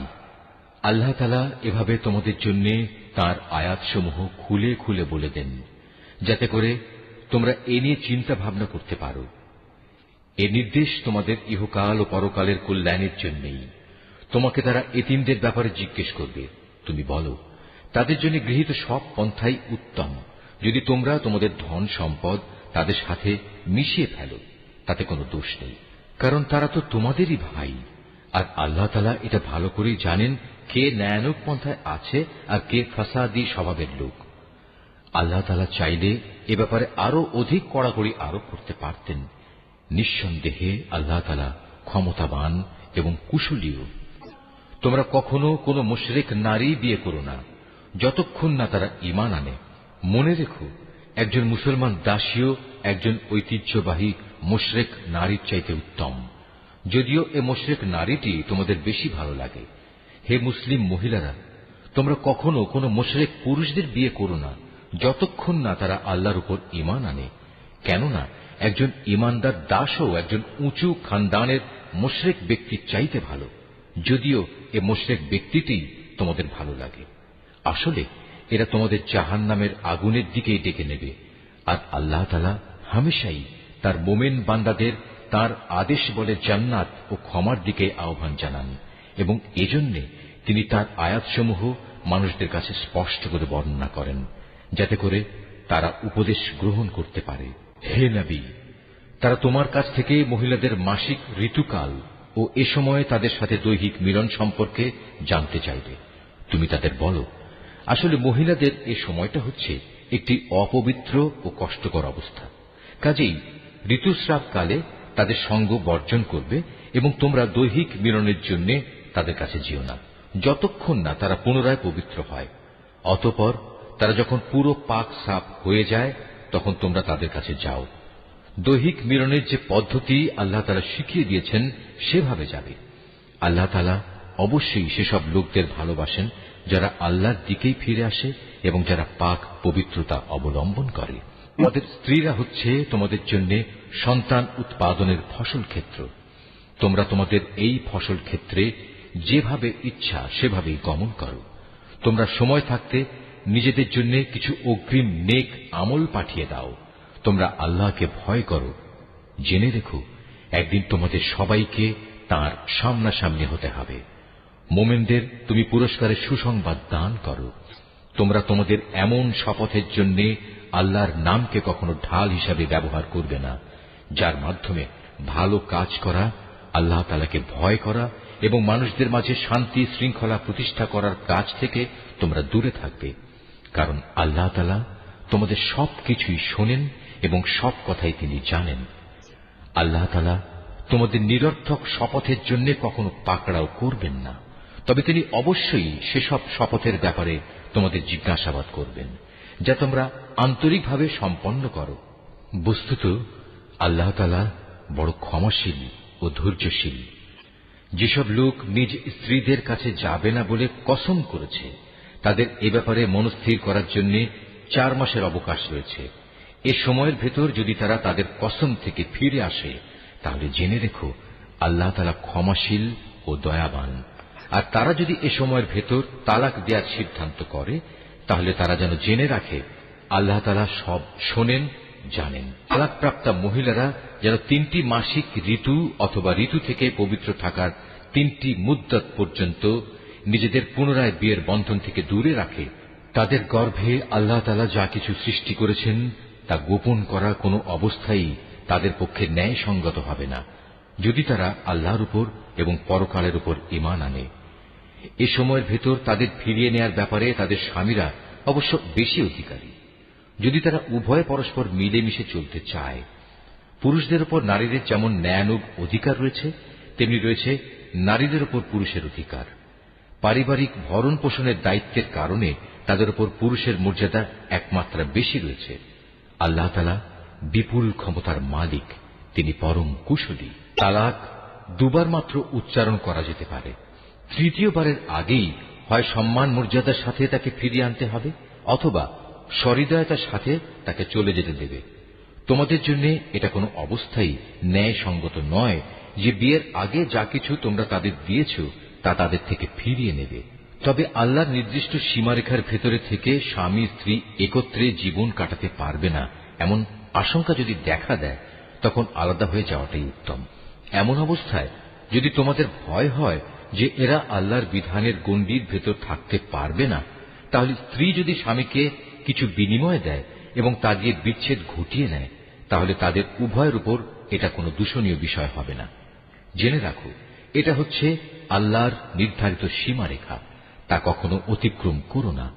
আর যারা আল্লাহর দেয়া সীমারেখা লঙ্ঘন করে তারা হচ্ছে সুস্পষ্ট জালেম। যদি সে তাকে তালাক দিয়েই দেয়, তাহলে তারপর এ স্ত্রী তার জন্য আর বৈধ হবে না। হ্যাঁ, যদি তাকে অপর কোনো স্বামী বিয়ে করে এবং নিয়ম মাফিক তাকে তালাক দেয় এবং পরবর্তী পর্যায়ে তারা যদি সত্যি মনে করে তারা এখন স্বামী স্ত্রীর অধিকার সম্পর্কে আল্লাহর সীমারেখা মেনে চলতে পারবে, তাহলে পুনরায় বিয়ে বন্ধনে ফিরে আসাতে তাদের উপর কোনো দোষ নেই। এটা হচ্ছে আল্লাহর বেঁধে দেয়া সীমারেখা।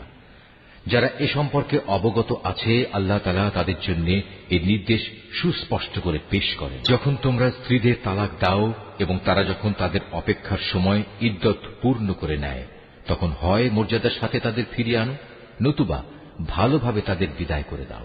শুধু কষ্ট দেওয়ার উদ্দেশ্যে কখনো তাদের আটকে রেখো না। এতে তোমরা আল্লাহর নির্ধারিত সীমারেখাই লঙ্ঘন করবে। আর যে ব্যক্তি এমন কাজ করে সে প্রকারান্তরে নিজের উপরই জুলুম করে। সাবধান, আল্লাহর নির্দেশ সমূহকে কখনো হাসি তামাশার বস্তু মনে করো না। স্মরণ করো, তোমরা ছিলে অজ্ঞ। আল্লাহ তাআলা তোমাদের উপর হেদায়েতের বাণী পাঠিয়ে নিয়ামত দান করেছেন। শুধু তাই নয়, তিনি তোমাদের জন্য জ্ঞান ও যুক্তিপূর্ণ কিতাব নাজিল করেছেন, যা তোমাদের দৈনন্দিন জীবনের নিয়ম কানুন বাতলে দেয়। অতএব তোমরা আল্লাহকে ভয় করো এবং জেনে রাখো, তিনি তোমাদের যাবতীয় কাজকর্ম সম্পর্কে সম্পূর্ণ ওয়াকিবহাল রয়েছেন। যখন তোমরা তোমাদের স্ত্রীদের তালাক দিয়ে দাও, অতঃপর তালাক প্রাপ্ত স্ত্রীরাও তাদের নির্ধারিত অপেক্ষার সময় ইদ্যত পালন শেষ করে নেয়, তখন তোমরা তাদের পছন্দ মতো স্বামীদের সাথে বিয়ের ব্যাপারে বাধা দিও না। যদি তারা বিয়ের জন্য সম্মানজনকভাবে কোনো ঐক্যমত্যে পৌঁছে থাকে, তোমাদের ভেতর যারা আল্লাহ তাআলা ও পরকালীন জীবনের উপর বিশ্বাস স্থাপন করে তাদের এ আদেশই দেয়া হচ্ছে। মূলত এটা তোমাদের জন্য অধিক সম্মানের এবং অনেক পবিত্র কর্মধারা, কারণ আল্লাহ তাআলা জানেন তোমরা কিছুই জানো না। মায়েদের পুরো 2 বছরই সন্তানকে বুকের দুধ খাওয়ানো উচিত। এ নিয়ম তার জন্য যে চায় সন্তানের দুধ খাওয়ানো পুরো মাত্রায় আদায় করুক। সন্তানের পিতা দুধ খাওয়ানোর জন্য মায়েদের সম্মানজনক ভরণ পোষণ সুনিশ্চিত করবে। কোন ব্যক্তির উপর তার সাধ্যাতীত বোঝা চাপিয়ে দেওয়া যাবে না। পিতার সঙ্গতির কথা ভাবতে গিয়ে দেখতে হবে মায়েরাও যেন আবার নিজ সন্তান নিয়ে বেশি কষ্টে না পড়ে যায়, এবং পিতাকেও যেন সন্তান জন্ম দেওয়ার কারণে অযথা কষ্টে পড়ে যেতে না হয়, সেটাও খেয়াল রাখতে হবে। সন্তানের পিতার অবর্তমানে তার উত্তরাধিকারীদের উপর সন্তানের জন্মদাত্রী মায়ের অধিকার এভাবেই বহাল থাকবে। তবে কোন পর্যায়ে পিতামাতা যদি পারস্পরিক সম্মতি ও পরামর্শের ভিত্তিতে আগেভাগেই সন্তানের দুধ ছাড়িয়ে নিতে চায়, তাতেও তাদের উপর কোনো দোষের কিছু নেই। তোমরা যদি নিজেদের বদলে অন্য কাউকে সন্তানের দুধ খাওয়ানোর জন্য নিয়োগ করতে চাও এবং যদি দুগ্ধদাত্রীর পাওনা যথাযথভাবে বুঝিয়ে দেওয়া হয়, তাতেও কোনো গুনাহ নেই। সর্বাবস্থায় আল্লাহ তাআলাকে ভয় করো এবং জেনে রেখো, তোমরা যা কিছুই করো আল্লাহ তাআলা তার সব কিছুই দেখতে পান। তোমাদের মধ্যে যারা মৃত্যু মুখে পতিত হয় এবং তারা যদি তাদের স্ত্রীদের জীবিত রেখে যায়, সে অবস্থায় স্ত্রীরা যদি বিয়ে করতে চায়, তাহলে তারা তাদের নিজেদের 4 মাস 10 দিন পর্যন্ত সময় বিয়ে থেকে বিরত থাকবে। অপেক্ষার এ সময়টুকু যখন তারা পূরণ করে নেবে, তখন নিজেদের বিয়ের ব্যাপারে তারা ন্যায়ানুগ পন্থায় যা ইচ্ছা তাই করতে পারবে, এবং এই বিষয়টিতে তাদের উপর কোনো গুনাহ নেই। মূলত তোমরা যে যাই করো না কেন, আল্লাহ তাআলা সব কাজেরই খবর রাখেন। এমনকি সে অপেক্ষার সময় শেষ হওয়ার আগেও তোমরা কেউ যদি তাকে বিয়ে করার জন্য পয়গাম পাঠাও, কিংবা তেমন কোনো ইচ্ছা যদি তোমরা নিজেদের মনের ভেতর লুকিয়েও রাখো, তাতেও তোমাদের উপর কোনো দোষ নেই, কেননা আল্লাহ তাআলা এটা ভালো করেই জানেন। তাদের কথা অবশ্যই তোমরা বারবার মনে করবে, কিন্তু সাবধান, আড়ালে আবডালে থেকে গোপনে তাদের বিয়ের কোনো প্রতিশ্রুতি দিও না। তাদের সাথে কখনো তোমাদের কথা বলতে হলে তা বলবে সম্মানজনক পন্থায়, আর ইদ্দত অপেক্ষার শরীয়ত সম্মত সময় শেষ হবার আগে কখনো তার সাথে বিয়ের সংকল্প করো না। জেনে রেখো, তোমাদের মনের সব ইচ্ছা অভিসন্ধির কথা কিন্তু আল্লাহ তাআলা ভালো করেই জানেন। অতএব তোমরা একমাত্র তাঁর থেকেই সতর্ক হও এবং একথাও জেনে রেখো, আল্লাহ তাআলা অত্যন্ত ধৈর্যশীল, মহান ক্ষমাশীল। স্ত্রীদের শারীরিকভাবে স্পর্শ করা কিংবা তাদের জন্য মোহরের কোনো অঙ্ক নির্ধারণের আগেই যদি তোমরা তাদের তালাক দাও, তাতে শরীয়তের দৃষ্টিতে তোমাদের উপর কোনো গুনাহ নেই। এ পরিস্থিতিতে মোহরের কোনো অঙ্ক নির্ধারিত না হলেও তাদের ন্যায়ানুগ পন্থায় কিছু পরিমাণ অর্থ আদায় করে দেবে। ধনী ব্যক্তির উপর এটা হবে তার নিজ ক্ষমতা অনুযায়ী এবং গরিব ব্যক্তির উপর হবে তার সঙ্গতি অনুযায়ী। এটা নেককার লোকদের উপর আরোপিত স্ত্রীদের একটি অধিকার বটে। যদি এমন হয় তোমরা তাদের শারীরিকভাবে স্পর্শ করনি, কিন্তু মোহরের অঙ্ক নির্ধারিত করে নিয়েছ, এমতাবস্থায় যদি তোমরা তাদের তালাক দাও, তাহলে তাদের জন্য থাকবে নির্ধারিত মোহরের অর্ধেক পরিমাণ, যা আদায় করে দিতে হবে। হ্যাঁ, তালাকপ্রাপ্তা স্ত্রী নিজের থেকে যদি তোমাদের তা মাফ করে দেয়, কিংবা যে স্বামীর হাতে বিয়ের বন্ধন রয়েছে সে যদি স্ত্রীকে নির্দিষ্ট পরিমাণের বেশি দিয়ে অনুগ্রহ দেখাতে চায়, তাহলে তা হবে আল্লাহ ভীতিরও একান্ত কাছাকাছি।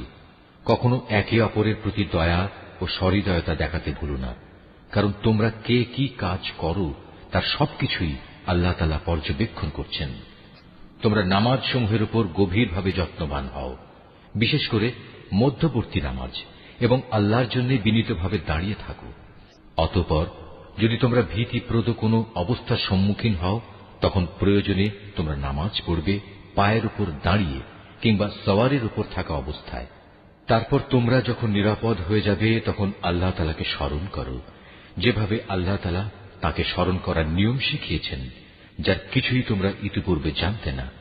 তোমাদের মধ্যে থেকে যদি কেউ মৃত্যুমুখে পতিত হয় এবং সে বিধবা স্ত্রীদের রেখে যায়, তার উত্তরসূরিদের জন্য তার ওসিয়ত থাকবে যেন তারা 1 বছর পর্যন্ত তাদের স্ত্রীদের ব্যয়ভার বহন করে।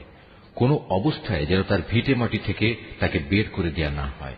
এই সময় পূরণ হবার আগে যদি তারা নিজেরাই বের হয়ে যায় এবং তারা নিজেদের ব্যাপারে কোনো ভিন্ন সিদ্ধান্ত করে কোনো সম্মানজনক ব্যবস্থা করে নেয়, তাহলে এজন্যে তোমাদের উপর কোনো দোষ পড়বে না। আল্লাহ তাআলা সবার উপর শক্তিশালী, তিনি বিজ্ঞ কুশলীও। স্বামীদের উপর তালাকপ্রাপ্তা মহিলাদের জন্য ন্যায়সঙ্গত ভরণ পোষণের দায়িত্ব থাকবে। আল্লাহ তাআলাকে যারা ভয় করে, এটা তাদের উপর আরোপিত দায়িত্ব।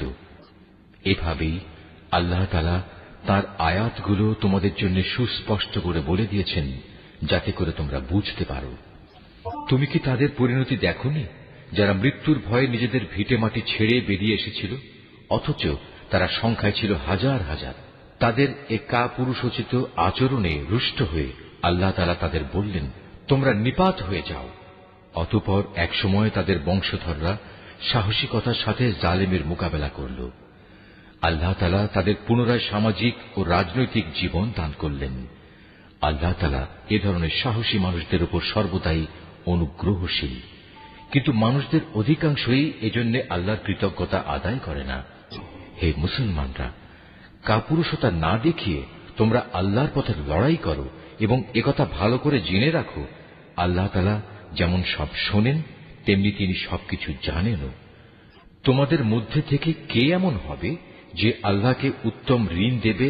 যে কেউই আল্লাহকে ঋণ দেবে সে যেন জেনে রাখে আল্লাহ তাআলা ঋণের সে অঙ্ক তার জন্য বহু গুণ বাড়িয়ে দেবেন। আল্লাহ তাআলা কাউকে ধনী আবার কাউকে গরিব করে দেন, আর সবশেষে তোমাদের ধনী গরিব সবাইকে তো একদিন তাঁর কাছেই ফিরে যেতে হবে।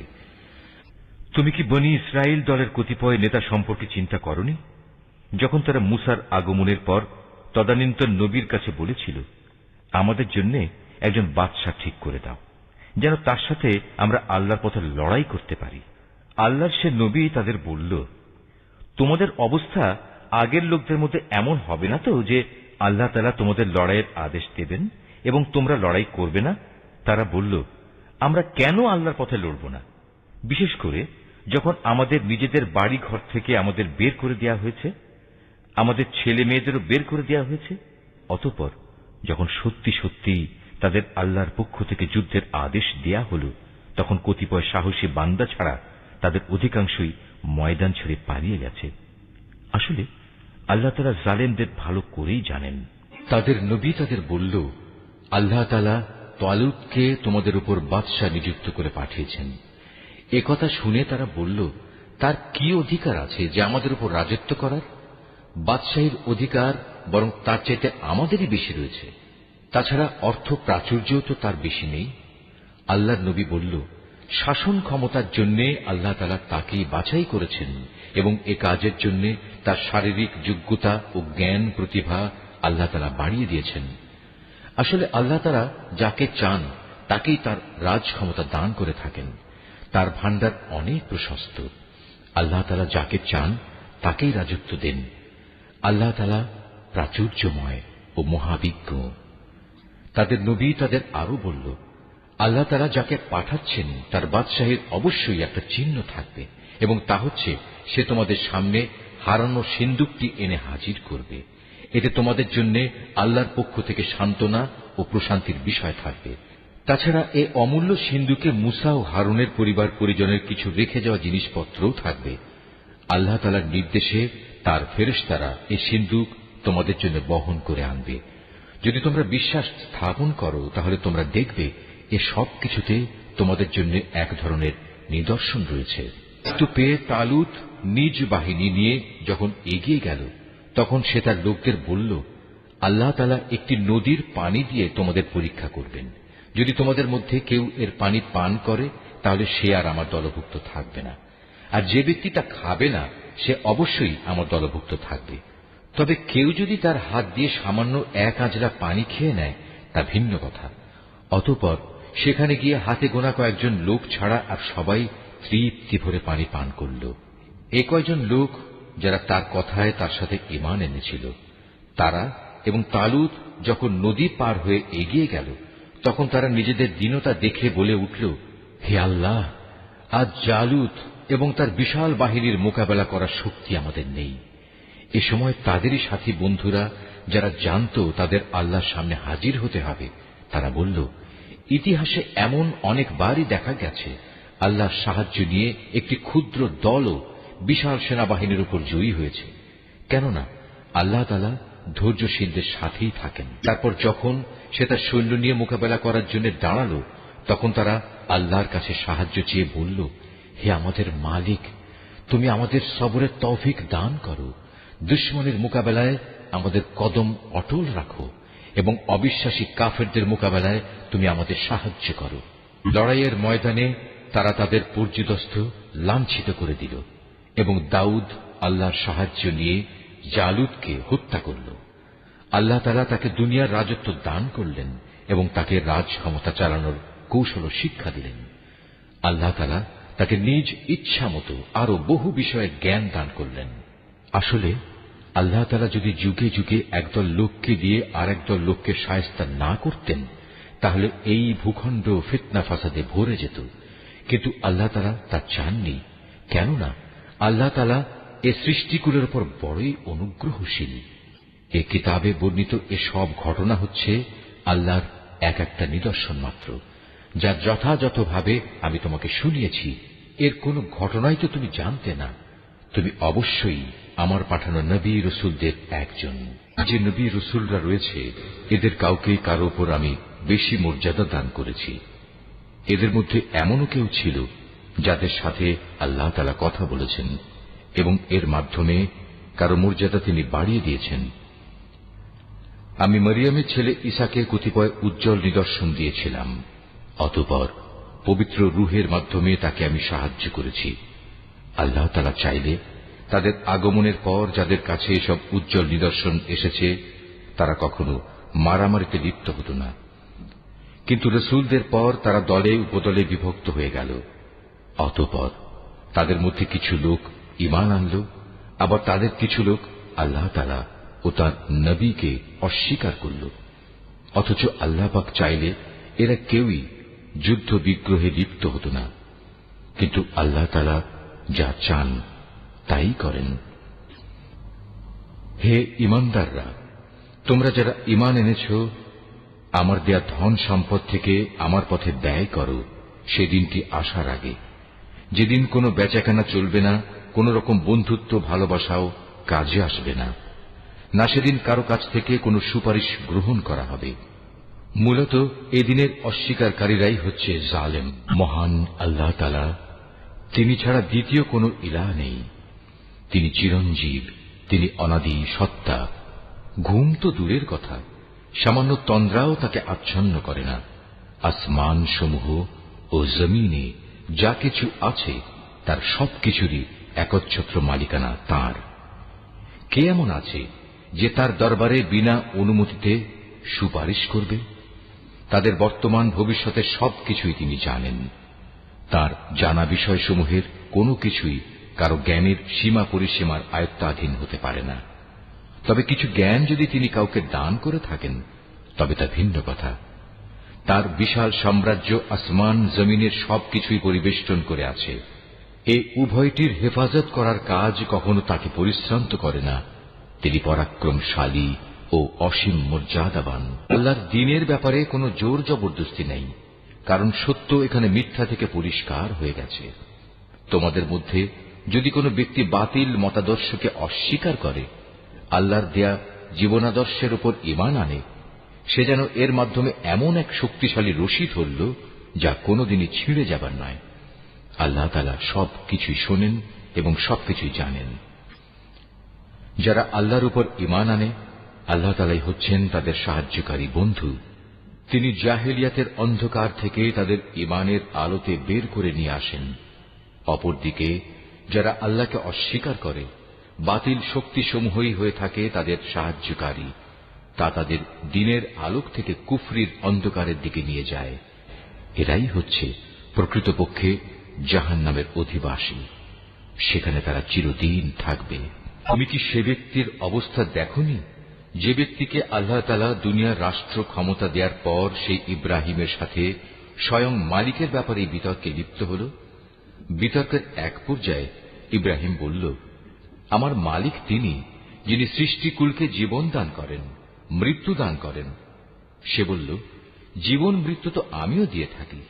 ইব্রাহিম বলল, আমার আল্লাহ তাআলা পূর্ব দিক থেকে প্রতিদিন সূর্যের উদয় ঘটান। একবার তুমি তা পশ্চিম দিক থেকে বের করে দেখাও তো।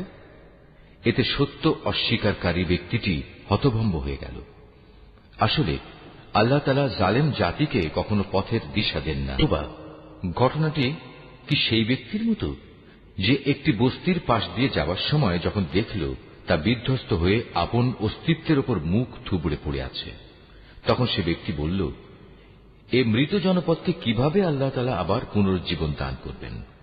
এক পর্যায়ে আল্লাহ তাআলা সত্যি সত্যি তাকে মৃত্যু দান করলেন এবং এভাবেই তাকে 100 বছর ধরে মৃত ফেলে রাখলেন। অতঃপর তাকে পুনরায় জীবিত করলেন। এবার জিজ্ঞেস করলেন, বলতে পারো তুমি কতকাল মৃত অবস্থায় কাটিয়েছ? সে বলল, আমি একদিন কিংবা একদিনের কিছু অংশ মৃত অবস্থায় কাটিয়েছি। আল্লাহ তাআলা বললেন, বরং এমনি অবস্থায় তুমি 100 বছর কাটিয়ে দিয়েছ। তাকিয়ে দেখো তোমার নিজস্ব খাবার ও পানীয়ের দিকে, দেখবে তা বিন্দুমাত্র পচেনি। তোমার গাধাটির দিকেও দেখো, তাও একই অবস্থায় আছে। আমি এসব এজন্যই দেখালাম যেন আমি তোমাকে মানুষদের জন্য পরকালীন জীবনের একটি জীবন্ত প্রমাণ হিসেবে উপস্থাপন করতে পারি। এই মৃত জীবের হাড় পাঁজরগুলোর দিকে তাকিয়ে দেখো, তুমি নিজেই দেখতে পাবে আমি কিভাবে তা একটার সাথে আরেকটা জোড়া লাগিয়ে নতুন জীবন দিয়েছি। অতঃপর কিভাবে তাকে আমি গোশতের পোশাক পরিয়ে দিয়েছি। অতএব এভাবে আল্লাহর দেখানো এ বিষয়টি যখন তার কাছে পরিষ্কার হয়ে গেল, তখন সে বলে উঠল, আমি এটা জানি, অবশ্যই আল্লাহ তাআলা সব কিছুর উপর ক্ষমতাবান। যখন ইব্রাহিম বলল, হে মালিক, মৃতকে তুমি কিভাবে পুনরায় জীবিত করো তা আমাকে একটু দেখিয়ে দাও। আল্লাহ তাআলা বললেন, কেন, না দেখে কি তুমি বিশ্বাস করো না? ইব্রাহিম বলল, হ্যাঁ প্রভু, আমি বিশ্বাস করি, কিন্তু এর দ্বারা আমার মন একটু সান্ত্বনা পাবে, এই যা। আল্লাহ তাআলা বললেন, তুমি বরং এক কাজ করো, 4টি পাখি ধরে আনো, অতঃপর আস্তে আস্তে এই পাখিগুলোকে তোমার কাছে পোষ মানিয়ে নাও, যাতে ওদের নাম তোমার কাছে পরিচিত হয়ে যায়। তারপর তাদের শরীর কেটে কয়েক টুকরায় ভাগ করো, তাদের কাটা এক একটি টুকরো এক একটি পাহাড়ের উপর রেখে এসো, অতঃপর ওদের সবার নাম ধরে তুমি ডাকো। দেখবে জীবন্ত পাখিতে পরিণত হয়ে ওরা তোমার কাছে দৌড়ে আসবে। তুমি জেনে রাখো, আল্লাহ তাআলা মহা শক্তিশালী, বিজ্ঞ, কুশলী। যাদের ধন সম্পদ আল্লাহ তাআলার পথে খরচ করে তাদের উদাহরণ হচ্ছে একটি বীজের মতো, যে বীজটি বপন করার পর তা থেকে একে একে 7টি শীষ বেরুল, আবার এর প্রতিটি শীষে রয়েছে 100 শস্য দানা। আসলে আল্লাহ তাআলা যাকে চান তাকে বহু গুণ বৃদ্ধি করে দেন। আল্লাহ তাআলা অনেক প্রশস্ত, অনেক বিজ্ঞ।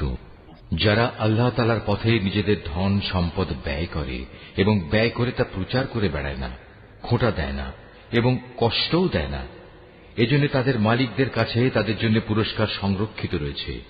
শেষ বিচারের দিন এদের কোনো ভয় নেই, তাদের সেদিন দুশ্চিন্তাগ্রস্ত হতে হবে না। একটুখানি সুন্দর কথা বলা এবং উদারতা দেখিয়ে ক্ষমা করে দেয়া সেই দানের চাইতে অনেক ভালো। যে দানের পরিণামে কষ্টই আসে, আল্লাহ তাআলা কারোরই মুখাপেক্ষী নন, তিনি পরম ধৈর্যশীলও বটে।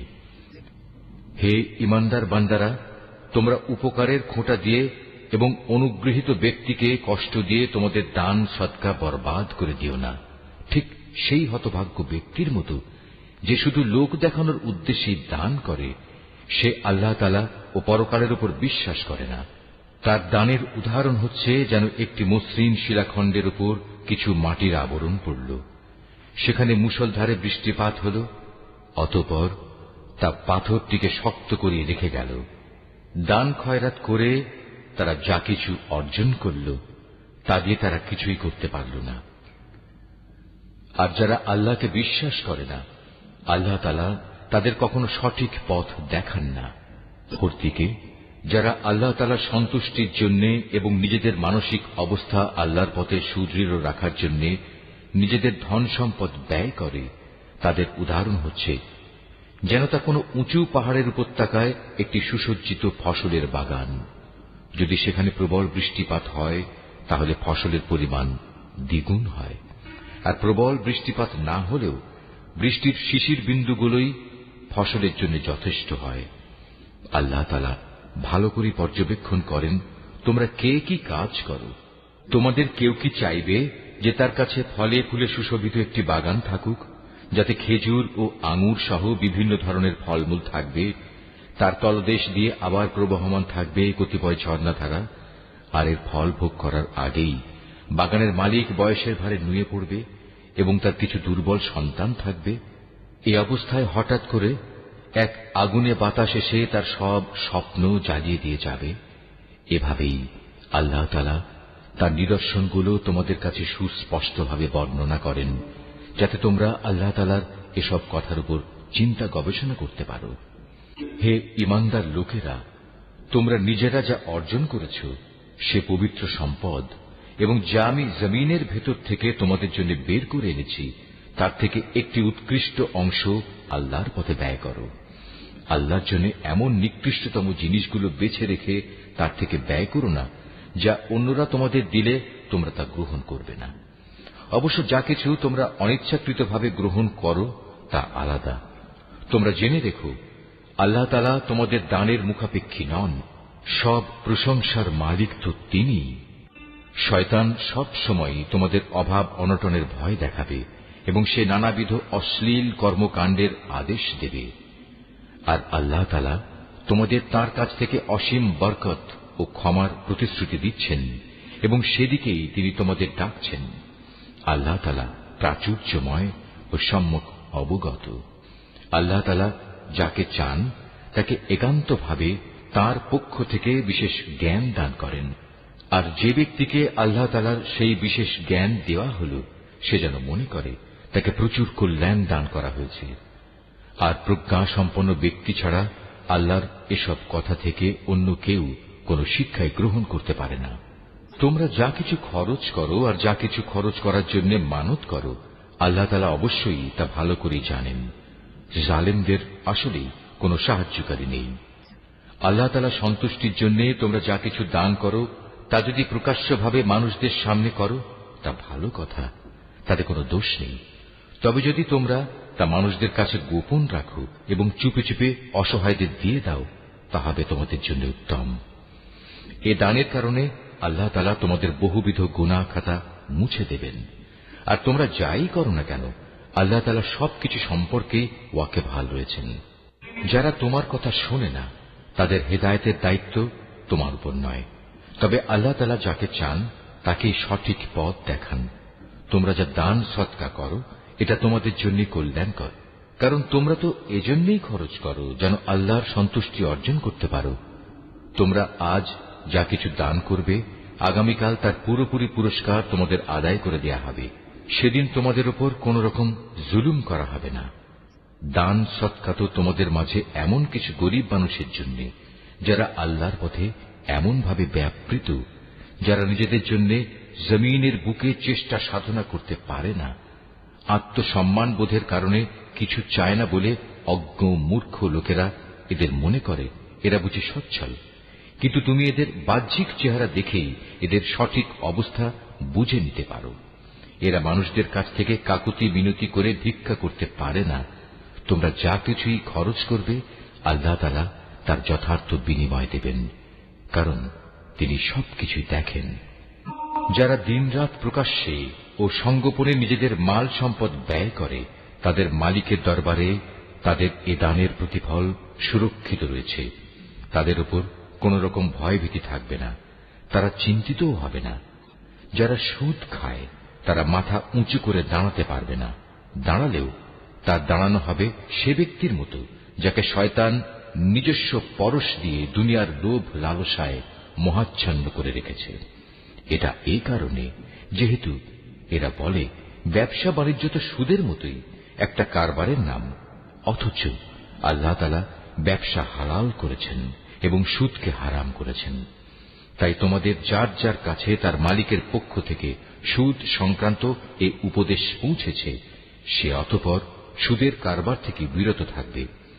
আগে এ আদেশ আসা পর্যন্ত যে সুদ সে খেয়েছে তা তো তার জন্য অতিবাহিত হয়েই গেছে, তার ব্যাপার একান্তই আল্লাহ তাআলার সিদ্ধান্তের উপর।